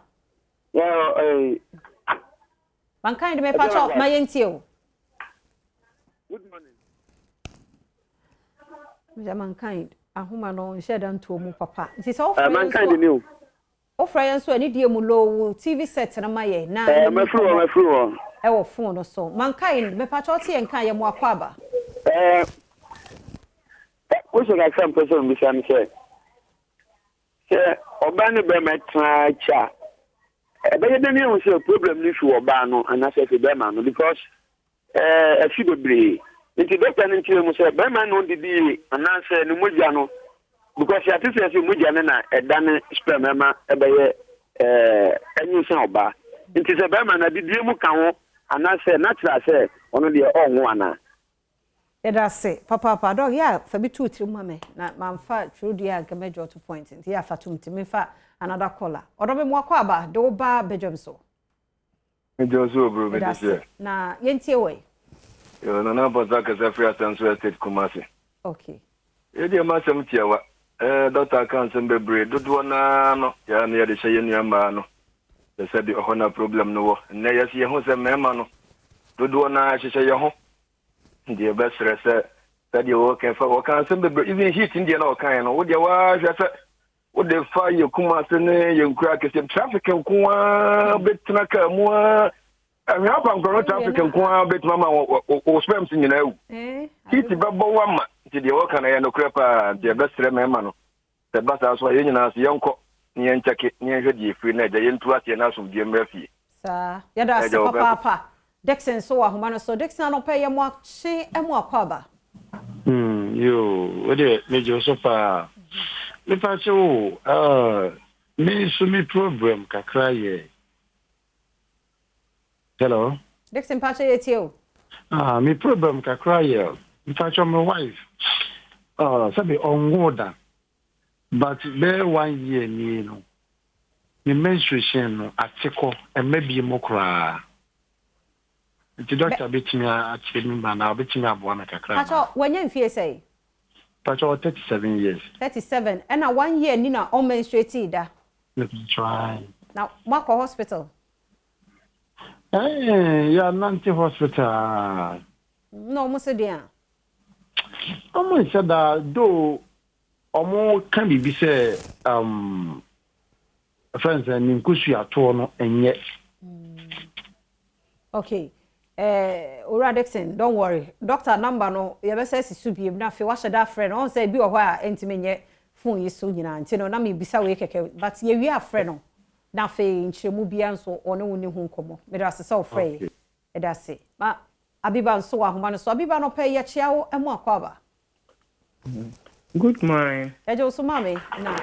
Yentie wo. Na doctor ka bibi say in demon so bi wo ho ma etumi ma infertility neba. Nanu na me pete me hu say in that wo kwa be so. Okay. Yo. But as a pass watch my address so ampa obo bibi so sa. Ya da say. Me next call and so they say Fuseni na.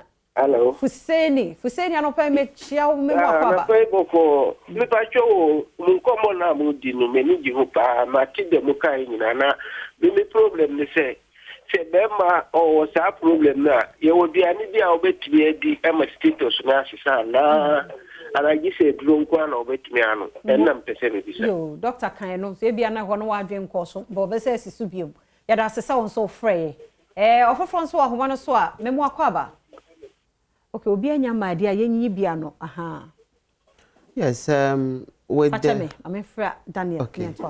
Daniel no pay yemo ache mo akwaba Mejo so itefia. Ya da se mienti o. Hello. Dani ya to nkapa mienti o. Okay. Ma kwa see me analysis ni me ho. Na me ye mobility ni 60%. 18% me hu me busa doctor na o che me say okay. Okay, yo. Obechi o. Ya da se pass what take is anamono. Bibi na pusu wa na say wa wo wa. Me wife I was for almost 2 years ni. I warning by na ma me kwaye. Onu so akwaye sa almost can be by only the okay. Me no quite almost say okay, but mobility me 60%. So I do me person busa doctor say okay. No problem. Ya me be oi ti dog be boa. Ma me fa Lizzie so ahoma no so. Lizzie no pay me chia da say. Facha me. Inti mobility no 60 yes. Okay, mobility is 50%. It's not bad, but we have to look at the quantity and also, but 50% is not bad. Okay. And aduane? Yes, aduane. Yeah, most of the seafoods lobster, oyster. The research has been shown say almost some special way with the production. And even some of this tiger nut, it's also good. Dates is also one thing I see you good. Bois with the semen production. Okay. And obisoka say blood na onim say forming into the semen na form the fetus. That's mankind. Yeah, mankind. No blood name form semen. No semen produce in the testes. Nti yewo particular organ or yes ejuma no. Nti or known as onya problem and na production also. Enya problem. Minim so sa kai bi dia se Yes, sleeping the position. Yes. What I meant by that is enye position now only engage sexually in the baby, but when you have problems, say be a obi or blockage be a like fibroid, obi so retroverted womb, the womb na chia. And no, there's a special position now you advise that. And I know your ban side, no. Yes, I know your ban side. That's a bear man because here come a man in CMSA. Oh, okay. Oh, okay. Yeah. Mami fala scholar. Abigail, I don't pay ya chiao edase. Madam Pacho, me have 24 and I'm saying this doctor say, me man with samba. Abigail kasa yetio. Madam Pacho, me man with samba. Last month, but this month no. This month no, but my ma still ya, but one I say my ass is so me ya. That only be me share mu be month ni. But trying. And you want her na ho adane. But you say. You say be na ho adane. Wa ko hospital. But sure there be. Let's all call hospital. There wo there the be na enyinsen e na eye so what you say. Aha so wa mo ho so ban. Ba no majai. There here no wajai na. Family planning. I no ko ba mchesa wo ne odofo ni hia ye no mo anyusu condom. Ba sure da bi. Ene sa wo hwehwe ba nim. Ba chan. O ya sure o kasa no wo fomo. Nti fa hwe nka wo yefunu ni sesi a anase wo de anya hwe ko hospital na wa kotie wo doctor ho no nso why yes da say yemre na so do fa number no to ho na obi be fro sesi. Yes, number ni 0500 40331. Okay. 0500 40331. 0500400328. 0500400328. Person may can say no matter the circumstances, there's always an option. And do not lose hope if doctor confirms say we are infertile. There are so many ways I'll be to me. Yes. Okay. Yes, there's so many ways. And it's all tried natural way no cry na nya. There are so many ways. What you need is someone to consult you. Now I'm more options nina. So send you tibia to anamo. Yeah, that's pa nyame adoma ye hwe say next week. Yes. Mre ne ba ho a ye be say to aso bo mani die mu. Na me hira papa so oje bre hwe ye me dofo pa abena mankwa posini o wa santimante mu. Abena me chia wono pa me da senso so adaje nyina munya bi e de hwe ye na me hira. Happy birthday papa Kwasi Induma fe so Mama Peace hot oven. Yankopon hira mu nyina onyam kese. Kusi so be o kese pa bidin de afia amankwa tamaklo boba kofia mpedo ne medareta dache hene enso eka ho Priscilla medase osofi joani PRO yima na Ike team ni nyina medamu ase papa Florence na ye makeup on ye kono man hene kwabna sante atwaso. Justice is not served. Justice is not served. May the boss of this land rise. Everybody deserves the same. We want a new Ghana. That's the only thing we are asking for. A new Ghana. DSP Sylvester Asari informed the court that some time ago the police received a complaint that Fix the Country campaigner Oliver Barker-Vormawor intended to incite persons to engage in a coup. He said investigation did reveal that he indeed carried out this incitement on social media. So this is what formed the basis of the charge of treason felony leveled against him. Mr. Barker's lawyers, led by Akoto Ampao, informed the court that as far as they are concerned, the police had breached his rights in that they failed to put him before court within 48 hours. And the response from DSP Sylvester Asari was that they had attempted and reached out to the Chief Justice's office to find out if there was a court that will sit and hear the matter on Sunday, but that was not successful. Hence, the decision to bring him to court on Monday. So Mr. Barker's request for bail was turned down and he was remanded into police custody to reappear on February 28th. As some of his colleagues at Pitch Camp here have been sharing their thoughts with us. Yeah, it's so frustrating. It is very devastating what is happening in the country now.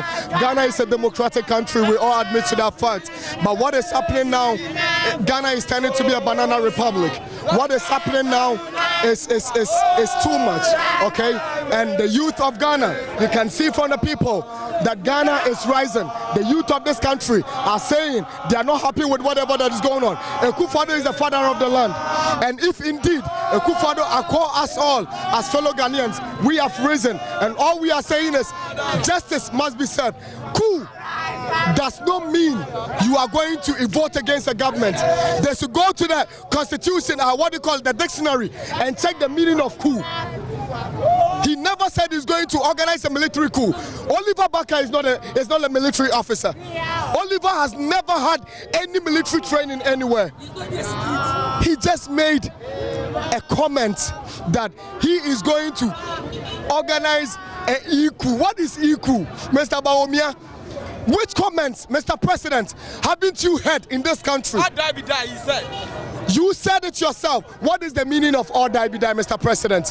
What is happening now in this country is sending this country in a ditch. Based on social media, you can use social media to judge someone. Because the state, some of them are sending message, you know. I'm influenced to call, I'm mabo, I'm be a drug addict, collaborate me or send the message. And this Mr. IGP, say IGP, echo basic only on social media. Anyway, over Sure, thank you. Because thank you. Thank you. The state about send the message, you know. Who needs situation For joining news from the Ashaman District Court, my name is Joseph Akable. Joseph Akable, and this report no to me abre yedana se so the abre in some musisi o ntino Joseph yeda se also ultimate the ACC na de abre braso se be empese mu bro ma menka o se mpanfo atrase ana sa also mu se waje bra also o hwebi Samuel IP canin mashebedwani committees various on parliament, an experience that we need as a country to continuously tap into it.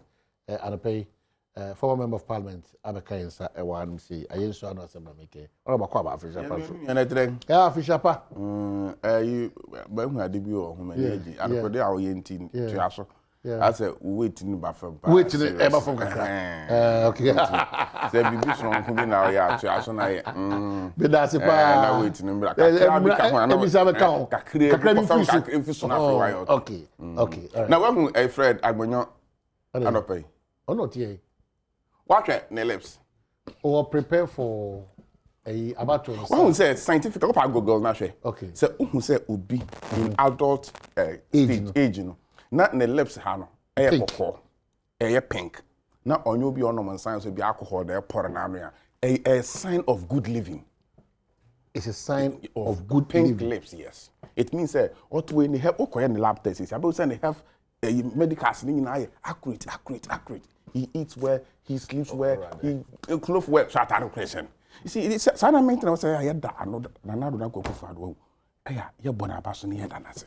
Enye ku wo anka, obi aye ku se say so ja ban ho a, twen na lips aye. Very refreshing. I know him, he's my friend or no man. It's not lips aye, it's a sign. But when you put your anka so. Kala na anka are you very fresh? Unche na nim dey powder no dey abohwe dey ha skin ya. The man is looking fresh. You see Cuba, I can remember na Cuba na member of parliament. Yeah, train SARS here dey to na pure wakozi kama.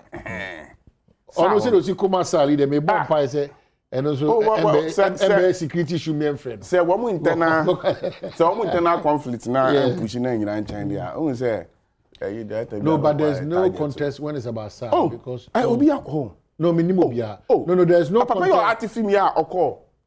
I was so as going.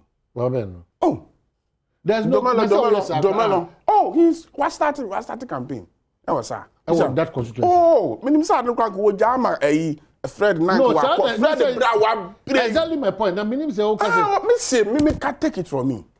Wa ko ha start area wa ye bibia fu nu so no so shedo Mini also ya nyonko. It is I competition I tough I don't know much about. Oh yes, yes. Oh yes. Day one. Oh no one can tell. Oh ya aware. People are more. Means oh ya aware. Na me nim san ko be ja on post na nka wako. What na be diama because once I to me akwaje eh oh I'm Panama catch one. Oh I see. And I see as me sal advocacy in me. Because Fred Abreu or start here where you man I did not pay you the man na won akofo bi abesho no nim nipa wo push na sa papa na kwasha sa he knows I don't know about ba oh that's how be me Fred you na sha so 2007 sa time Asempa FM odbebu ansa e wo Pentagon House me na Fred I don't know yes Babenja Bobi as o Bobi dia Babenja Bobi ansa good morning and power baby Obi Fred Akwaba but still star Sal don't worry hashtag na mo official pa I think come to you afese say na bibia na meko I think come to you afese say na wa die so nyina abam come me ma ya konso. Yes, my boss. Yes, Mr. Jekum. Abatu papa no. Yeah. Na me say ya ba be kumbu a o. Oh, na che meta ko pa. Ultimately na ha me pa. But nyame na ma. From 2017 ofi aso kumbu a o. From 2017 abatu. Ano kumbu. Nyame na ma na nyame na je. Ya mabusafo nyina yakọ. Busafo da. Adofo nyina yakọ. Emeno so a nyina ba jamo. Me am so ma ya ko bere minti afi no mate. Oh okay. Nti edusu am ya so tie. Ya pe be bidi na akosi. Koma me fi ho a ma me mfa kwanya we. Na me nchia Sandro Kofifo. Sandro Kofifo South no. Omo na se wo ha na wo. Wo se me nchia ma de shi. Na me nchia Akpafofo. Ba wa ye dmo ho pa o. Nchia Lolo before. Wo di am be say conversation am ta ba. Wo shuma finish. Oh, me mfa for take it from me. Maybe Kamera na me nchia Lekpefo. The process no ni mupa o. Obet makata na echi ni. Na politicians an say ayenye fair. Yenye fair o. Na ala o ma me nkasa no. Body na guarantee. Ke papa Ibra wa bra na mo sound obi ka contest. No ma ga say obi obi ba. Dey be say when you call the name Sal ebia ba. When you say ayensu ya no obi abeka say ayepi. O ka say Sal, o ka say Fred Agbanyo. Na mo do obi e kwa akwaje ade na finish. Oh David menye sa. Me nkaka ma ne koye ho.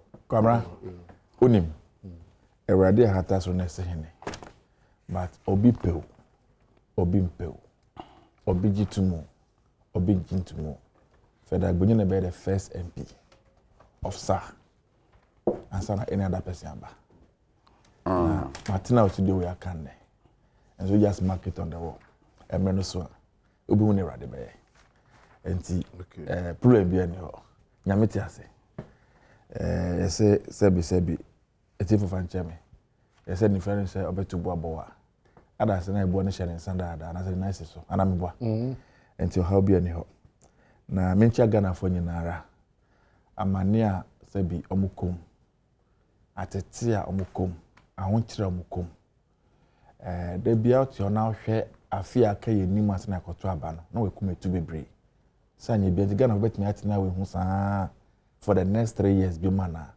and ya hajun be break democracy I go for 2 years. Some of us are beginning to revise our minds. So the fourth Republican Constitution, ebia ya dwin kwetire yi pa. Ebia this is not this type of governance system and carry to you so. Eya ko so mind Ghana no ya drum pempe so a ya be running this type of constitution. Now I'm tempted to think they say constitution we cry Emma or mine no equate say the way government queen. I don't know, but that will be a subject that we can discuss some other day. Because here am I my sister omo konim tem no. Enye na ye bi no moye. What you say? Sister, you see, I would have wished anka we looked towards the Asia side. Omo system of governance, omo constitution. Ghanaians are a peculiar group of people. We are not just like anybody. The America bet me a 4-year democracy Badwam. And they said the system is working. The institutions are working. And see on my penny or ho or ni ho. Juma. Security, police, penny be anywhere and found. So the system is already there. So just come and fill the just come and fill the system. And the national agenda and the policy is there. And to back power, you are only supposed to bring your methodology. I'll be use it to implement that agenda that the nation has set for itself. What you say? Or mine say, you Kumasi. And to Obano, Obachagana for the baby, media men fancy one quanin fan Kumasi. And I'm ABC DT. Media men Yamefa Kufrubia Quino. And take a man, Omoju, the Tuma, me a mark on a feno. Now, so what me bank can say, media Kumasi is saying I come media men pet. Me media me see a quarter crack. There be a Kumasi echo. And to be dear, oh, there's a quite bad number fast now, but share their Kumasi. That is why democracy will work in that context 4 years. But not in what we need right now. And you try about the man as I buy in Ghana. First year now about face. You are virtually going to that first year to put your government in place, to try to understand the system you are coming to govern. Second year drew. Third year drew. Ube about 2 billion. How come saying the fourth cap check almost every election year? Ube 2 years, 3 years, the economy is looking well, the indicators are looking well. The BRN election year pepper na say. Head na come unam kwan so ya wakoma hyehyɛ. So be we kwan ya say sika edia ye. Na ekwan ntimi last for more than 1 year. Na so nyina tutu. And I say yakwa about 20, we must have something to showcase. And intentema ye nye ne bia just for about all. Na say and this is what you have been living with. And that's what we have been living with. And see, you're calling 5 steps, now 15 steps. 15 days, when in 25. 25. So how can a society like that develop? So we are pretending. We know the problem that we're pretending. No, come on. Charlie, she's let me Canada Bia. Come on, America. The only reason America is what it is the road infrastructure. From one state to another state. And not long vehicles now, from one state to another state. Wait me for Salunka. They say I-10 type. I drive it from about across 2-3 different states. Ekwani come out. What the hand 100 now drive now. But I can't go do na Tampan Pantan Junction. Yeah. Ekwa Bokobi. Yeah. Ekwani yeah endu na say o atutu afaso. Now for Bokobi now ko Oyarefa. Come na obedwen say e ha nya Ghana. National Assembly Ghana is assembly whole. Omo kwan be ko Ghana is assembly. Now so anya bia DC obi. And how can MC or Hubi? Omo ye djuma. Enti ye twese about to bedru a. Na ntentema ye dibuja dia go to na ye na biebia ye to aba wipe na it is becoming a major concern. Come on, it's becoming a major and we must have a very open-minded conversation around this path we are chatting. Emphasis, open-minded. Open-minded conversation come on, around this subject. Nekoso in the sub-region, Nekoso in now. I'm sure you're coming to. I don't know if I can just move into that just issue. Have a conversation. We are having a conversation. That's it. I think the Nekoso in the sub-region, right? What is making some people ever think, say, I'm Ghana, my, and I'm Ghana, my, essay other Ghanaians. Come on, and I'll pay a man, sorry, I may be ya, Ebia me want to me, oh, be anted my bedroom, and I'm there. Will I ever prefer situation? I'm sorry, I'm a damn pass here. And I'm a got me room. I'm into me PA. I'm in bank and getting maybe I'm done before. Who want to see cool? Unless, of course, say, to crime court be beer. Sanya me Sibida. So, name Liberia before Omoku. And after. So, name Sierra Leone. So, share the state of Burkina Faso. My message, my coso. Now, to Kwakwa Amanone. And the perception they have about us living here in these countries, you will never imagine anything like that. They be a say be me taxi driver no namho. Me am trotro driver, ma me not to turn body. I ye ko to di no. Ono ne pa ebo say they should be peace in the country. Because abamba ko ensesa na dwuma oyeda. On job body na to turn and the bedani accountant and engineer. Ne dwuma oya no. The person ono ane shame no. Peace. And I could do see no at me ada. A de channel be na dwuma da ko. Enti sa na ba ye pay eto na mobi. Na me say na mo e otui.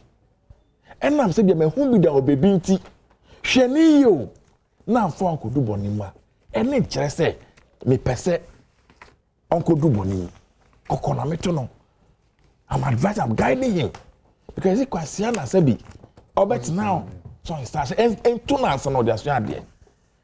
Akade you be no that alone should become a reason to also pick some lessons oh I took Ofio, I took Kwame, I took Yaw. And to me so to me as an amasia there.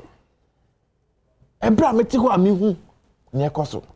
Hwe kamera ne ekoso ye nwan evoma wo. Na say, I'm sorry, a lawyer ni won. Kamera, don't have my lawyer ni. And the story na Oliver Ebeka Voma. Ah, ye ni PhD. UK. I think with I'm sorry, LLB or Harvard now, or Cambridge. Cambridge University no any PhD. It's a lawyer, full-fledged lawyer, but how no any PhD is here, me no can say. You see, yet your memory years back, I think 2007, in America for my security service in TSA. Oh, yet is a ship being na pursue. Na a ship no, boni wom. And some America for normal domestic surveillance to some more. Ghana for most more. They monitor the ship. Ship ni dance so do baby a na akọ painting fufuro. Na changing the number. They kept on tracking, monitoring until finally on the dock here.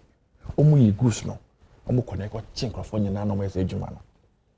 Yewura Amwate former MP ewo mam odiem Nkraza. Ni dia ne bae no. The report has it that ansa no betu Africa na anyina no. Now they know about the operations. They know about the movement of the goods. And they were tracking. Up at the so-called US, Omukoi goods in the co and then accomplices. Then they pounce on them. That's how intelligence services worked in developing advanced societies, civilized societies. I have so much confidence in our security service in Ghana. But only a year politicians. Ebi ano na ba ye peti ya na me do cancer bekeke o.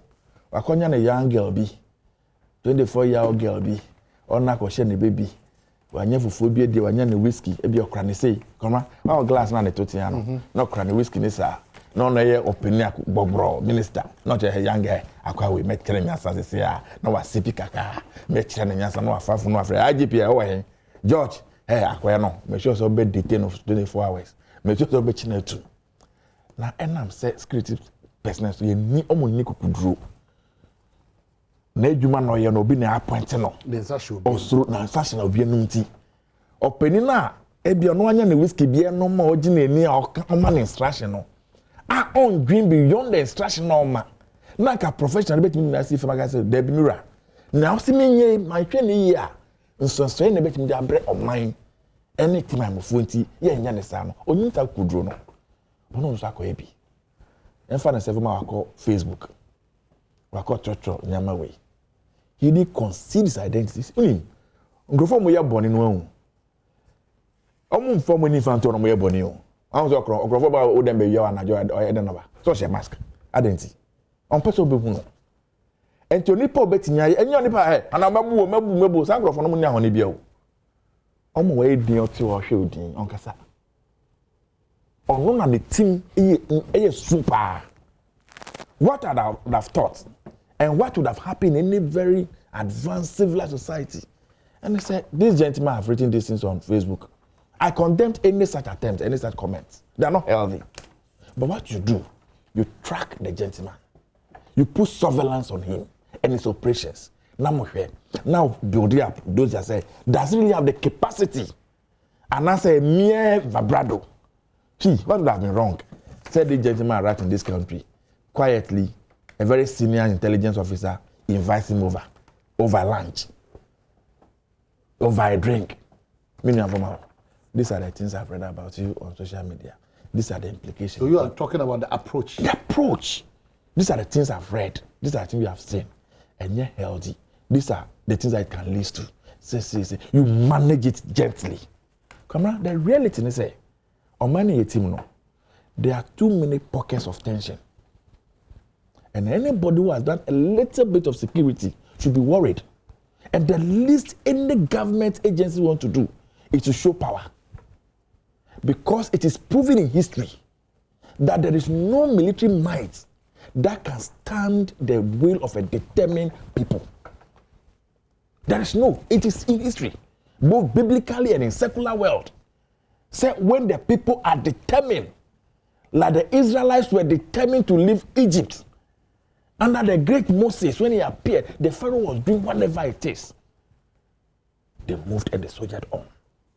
And you know, this show of force and power, intimidation, fear. Is that what is happening? It is a matter of time, and you cannot control it. And that's what is happening. That is what we are seeing, Kamara. I'm telling you, it's not good for anybody.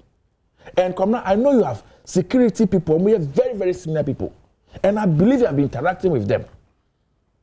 And some of them are worried. But you see, you have your mind. No quality aye diamaye. Nachum adjare. But for how long are we going to continue this way as a nation? Come on, in Yama Ekosu, and now here, the universities reopened for almost how many weeks in ye? Atra 1 month. 1 month atra. You take for say yen kochira there. If I know the crowd, I'm going to quarantine. I'm on coach now. Come on, look at the number of youth on your universities. Can you imagine the frustration, the disappointment, Obia, when you're admission by university for the first time? And Nidia called the bus school of the there. Our phobia, my bread, Abu Muri, Sanyas Kaka, Krebidia at your fees. I thought provision, Dama Colano, I can only do school. Eba, you're trying to hostel filo after the number 1 year. The frustration that is building up. Napkuna, Amodi Baye, the beneficiaries, for how many months ne, ye Tiomoka, ya Jebi Monoko. Come I think on your platform, I heard you guys recently, just police recruitment. Look at the number of Ghanaian youth. Police or immigration. Come on, this alone should give you a signal as a government. Now you see, sometimes it is easy for you to think that the IGP can come to your office as the president or the minister. Oh, don't worry, Mr. Minister, we are in charge. We are in control. Who you be our kind intelligence kakra? Jerry John Rawlings in 1979. For the first Dabote coup d'etat date me 14th May, right? That he tried his coup d'etat and was arrested. He was put to trial. According to the statement, just his arrest. And no nema era Bachijam Sakudro and Abubam. Then they freed him. Eventually, the whole of Ghana rose up in unison. Junior Joseph, they supported him. Hey, Chobwe. I don't know if you've been following Guinea. When Guinea coup SCA, look at the seasonry. The excitement, the joy, the jubilation. I think we should be better than what we are doing. We have a history to guide us. What is this joke for? What is this show of power for? See, go and check. A champion's government going to Akufu. They will call it a palace coup d'etat. Rawlings and his guys, they stood up against the senior people in the military. The point I'm making is it is easy for the military high command, who are appointed oftentimes by the political elite, the police high command, to come and sit down in a board meeting and tell me, Mr. President, we are in charge. You are not in charge of your own boys. So. Come now, put your ears down and talk to the young guys in the police service. Talk to the young guys in the military service. They are not happy with their own leadership. And don't forget, say, who can say we are in charge? Like what happened in Tamale recently? Over a small issue. Ya Gina Brante, Osion Gina, ya Feto, what are we doing? What a joke is this? And nobody is seeing this, and nobody is hearing it. What is making us think, say, Osura above or mind be heaven? Say, a bit means, bonnet me. We are not looking for it. And to me, dear, extra na mesre. Say, okay, so hold your breath. My member also get to us and come over so quickly. Yes, quickly. Fred, I can say baby. Now, so very important. Some of Kenya now, we teach him Ghana there.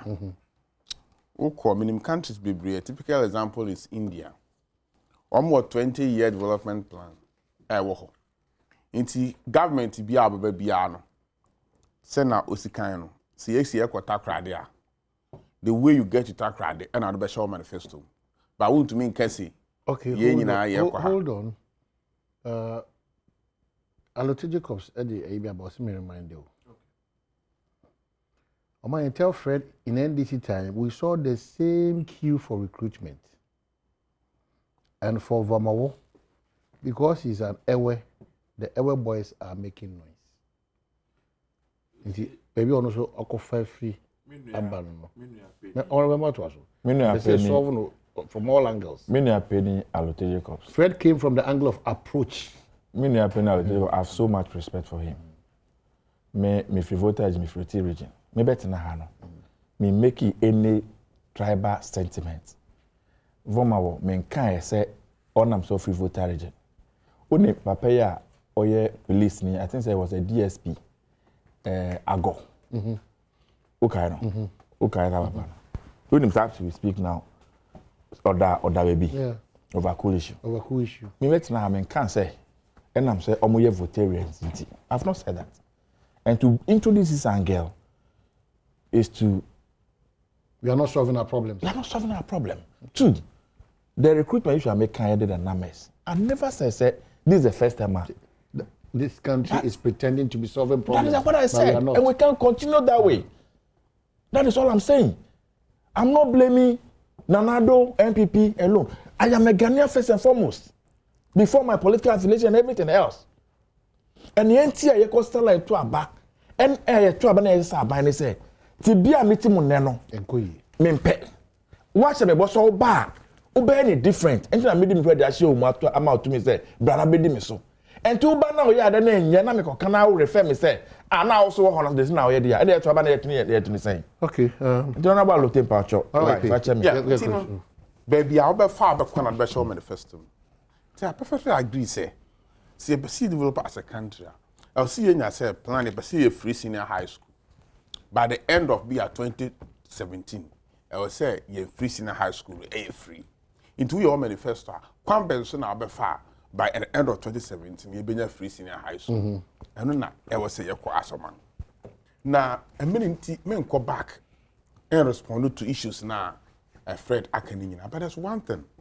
You see, I'm in an agony. Say you were cool SEC in all the neighboring countries. In fact, younger Sebita Frage, 1979, Yehun Kakra. Na 1981, Yehun Kakra. Say what a wa, and you were doing that. Say me coonsi. Na nipa, especially some of the media personnel, was shouting, cool. One kind woman say ne coonsia. The first institution I be abolished, a parliament, followed by the media. Meaning, what you hear, what I say? Say, you cool there. And now, the institutions, because will be onto the private radio TV station, the only state media in the Juma. Me too can call Mozambique, maybe my parliament. Now, Okowa, hotel na medano, a whole international hotel, a whole pet na be say private station, but say CNN and Al Jazeera, Juma. Apart from the state-owned media house be a Juma. It won't so baby say.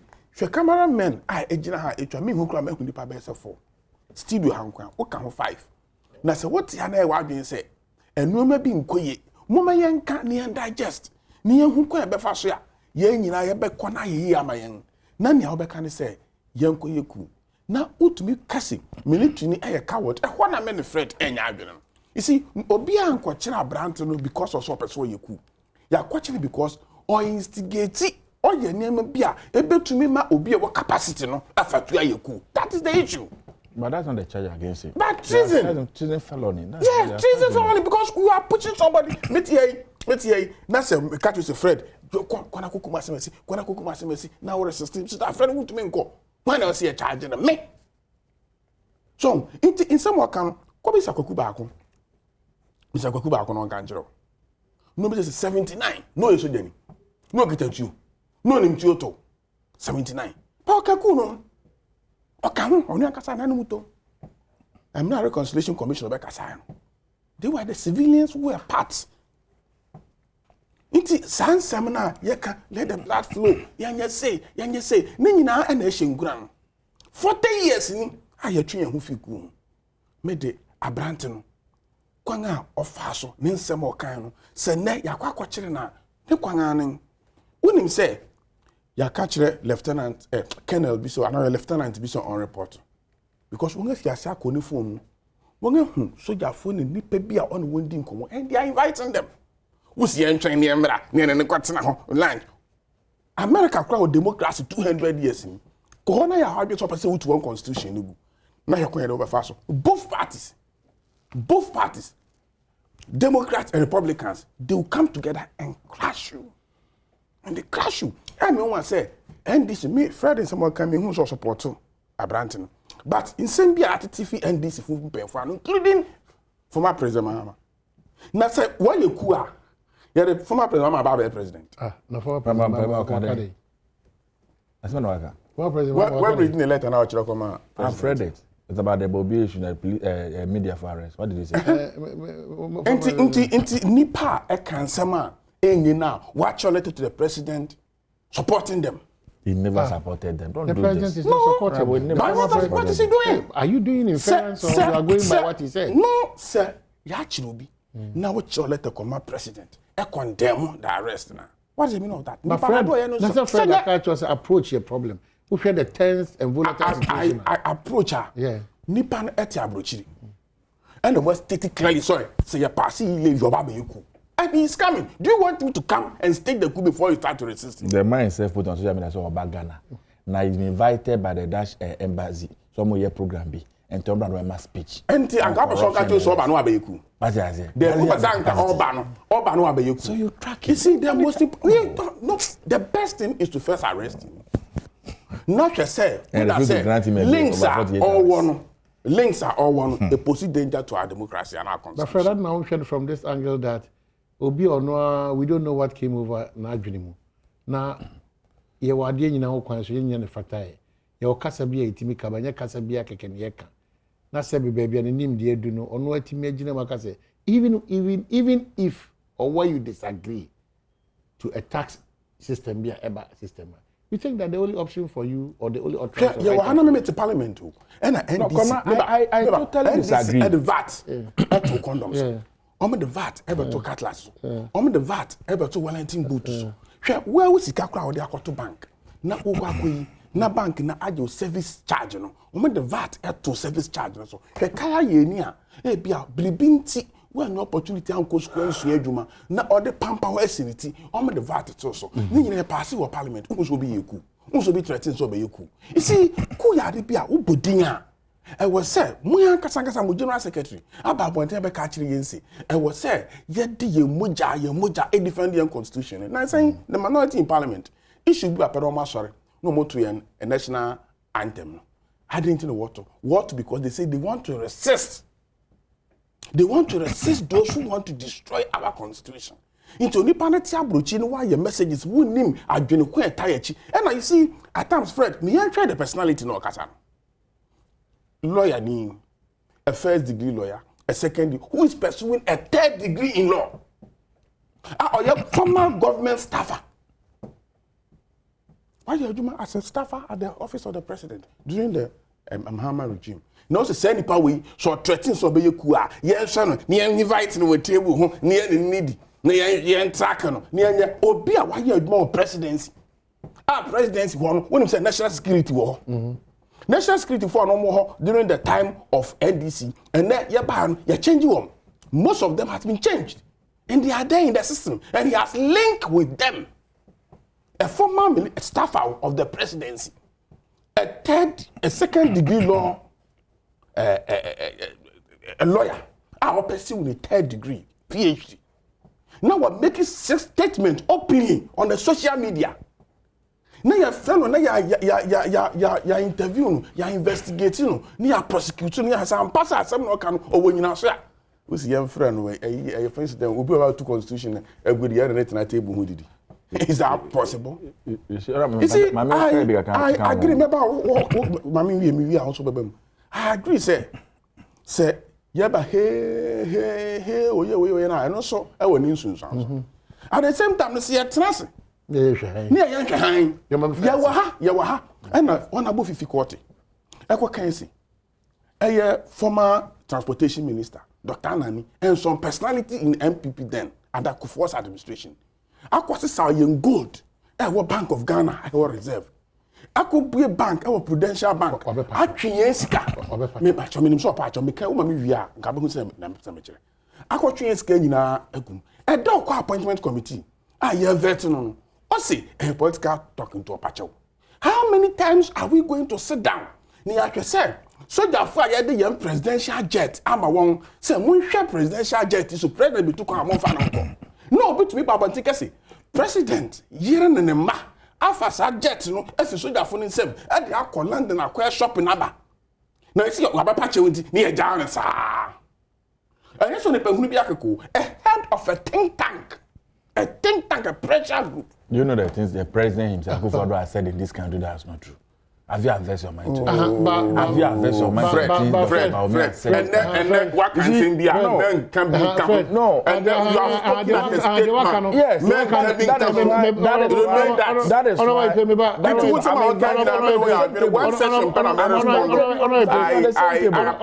that's what you said and I definitely agree with you. Your submissions this morning, if you go back into the Ghana syndrome now, yes, we are then we cannot move as you want us to. That is exactly what I want. But in moving forward, honestly, moving forward, you might have your issues with the approach. But the concern here, the concern here is that Edna Kwabena Santisebi, Unyamim Eman Empengu, Semi Tiho Pani baby, Unyamedi me corny baby, me do the body radio dreaming.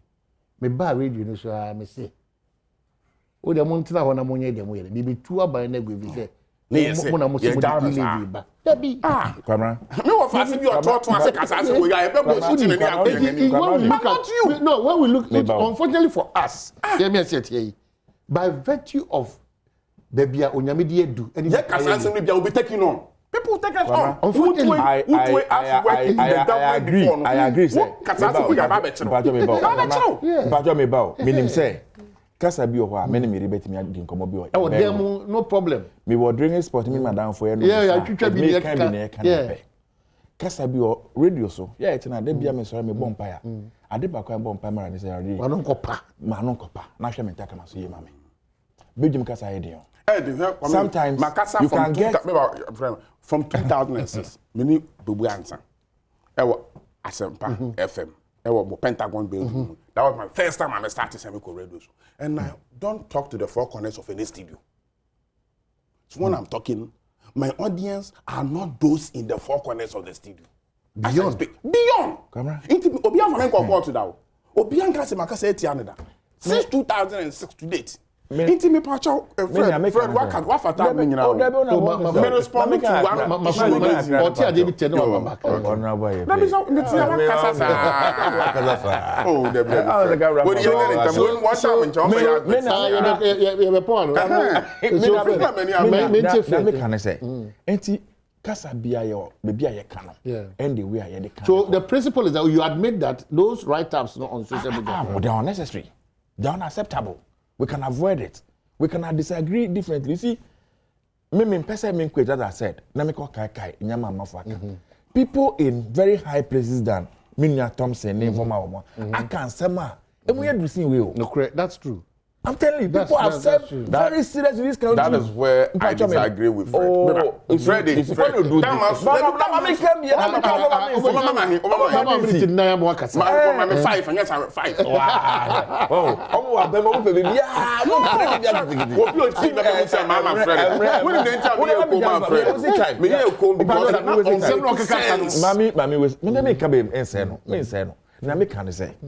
Fred. I'm pampering fan for the sake of this argument this morning. 7 million more markers and say me, especially for my no, I got to say, obey coolly. Say, I'm pampa say, I do a person here. It doesn't take one individual to plot a coup d'etat. A link, a network. And then the near fast say, what picky the arrowhead, and Mr. You have aborted the coup d'etat. One year, just by picking the arrowhead, you are energizing the people.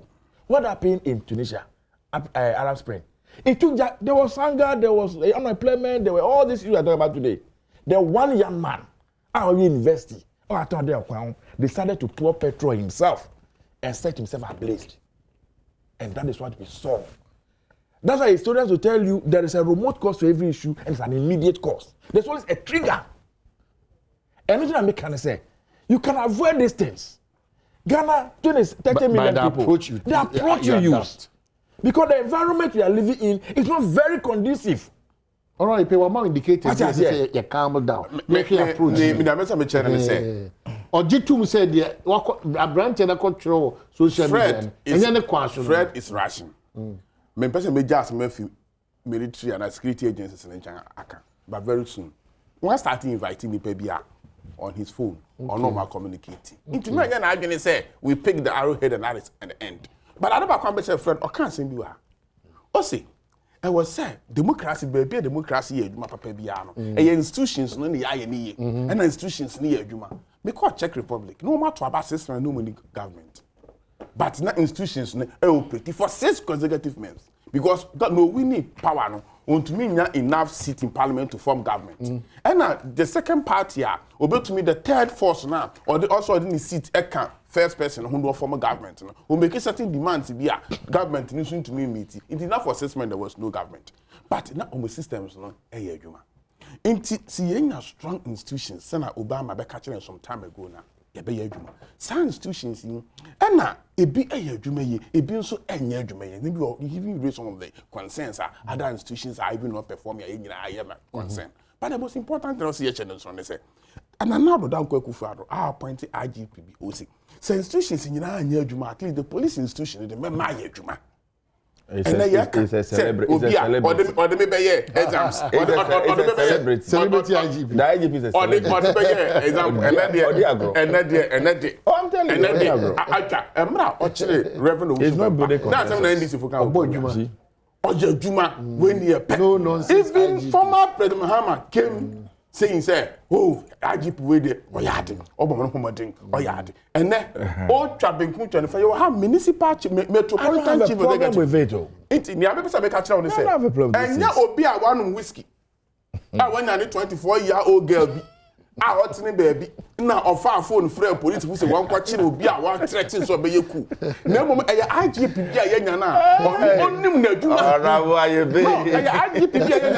only Metropolitan Chief Executive, dangerous driver.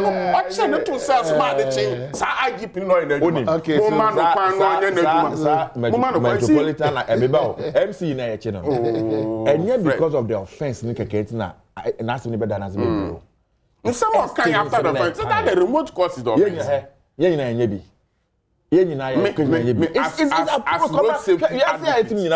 BBS communication and the approach. So you think that the approach should be looked at? I'm telling you.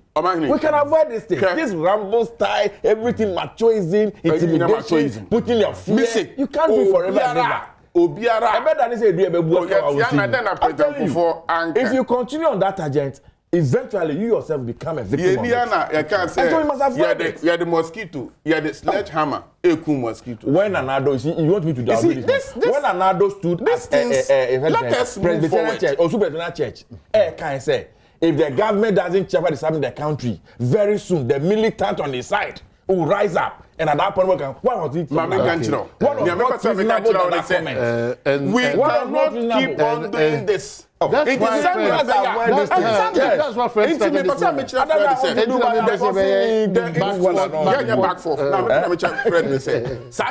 said. May the difficulty some of the institutions should be strong. Okay. Institutions now are strong. Why are you? The politicians stop manipulating the institutions. When you're the girl, on the whiskey, who say, you actually the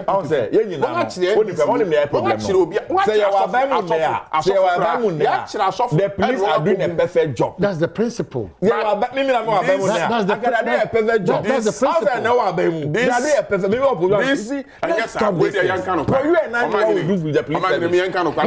the current police system is working. You see, celebrities, musicians, very soon you'll be in opposition. Metropolitan, very soon you'll be in opposition. Very soon you are going to opposition. See, NDC for a behave say as if say government be a kwatoaba. Na we winning. Na ye twen ye the next see as president. As a President Mahama is acting as president-elect. Where the power 8 years, some as vice, some as president. When to man kushia charismatic Christian association, every someone say Kwamben so na yebu man ebe. Some that would your position, I will new opportunity to govern. But do you know the number of times Mama engaged all these people when they were president? Christian association. What were you? You see, let me tell you one President Mahama, let me tell you engaged all these organizations. Yeah, to Abia. economy no okay, but friend, COVID so abe hardwin kakra. But I'm telling you, from this time to the end of 2023, economy be perfect. Complaints in about the end, and will continue to be in opposition till that. If there's any government in the world that benefited from COVID, that government is I know interest say the benefit COVID all they be destroy. And it is everywhere. Not living in Ghana. Someone more person COVID by and could be actually Barry. You are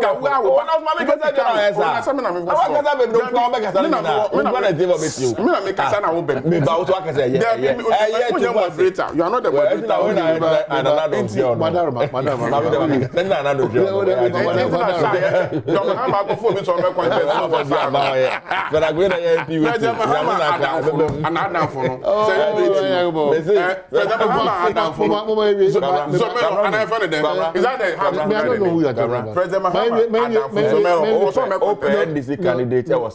Need on it. That's it. That's it. The incoming MP of the South, former president, former president, Democratic Party, but we never could ever imagine.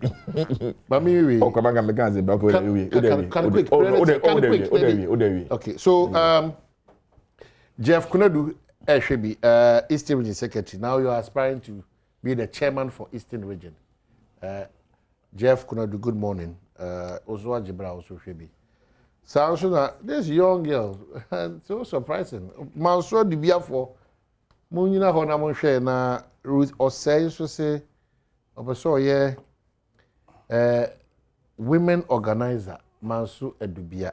Ruth Osei former Tescon treasurer and we a KNUST Medical College. I don't know sponsor Nana. No, she keeps maybe watching. Maybe sponsor Nana. I don't even know her. I don't even know. No, sure. No, me neither. I'm not going to attack where you are. Bravo, near Kumasi. Bravo, no, very VI country region. No, person the Messiah. The call bravo, it means some kind of bravo. Just to wrap up, I would say, oh my God. It's a beautiful country. Come on, me to Brazil. Me too quite baby. After 2 weeks, I'm itching to come back home. Come on, I'm itching to come. Me to Brazil, and there's nowhere like home. All of us love this country. Yen na pese kan Ghana na engineer ye obian kombra. Yen kan da say aban bia ye osra abofo ba obetime so Ghana plan prekope. But where we sit right now, come on, I am tempted to think and say Nanado is scared of his own people. Nanado is full of fear. And is using that colonial mentality and governance system that the only way I can overcome my fear is to intimidate my people, to suppress my people, and it is passive. It doesn't work again. Okay, so Fred Agbaheda say McLean also the write-up about for the time, no?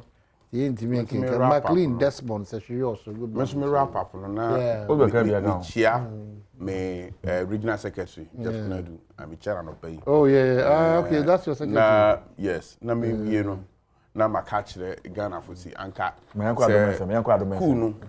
1979-81 coup ni say videos no sanka enya ade a ehwe kan bridge bi se show no ho.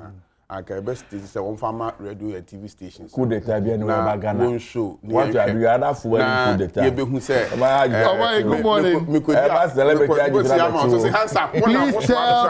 tell Fred Agbanyo.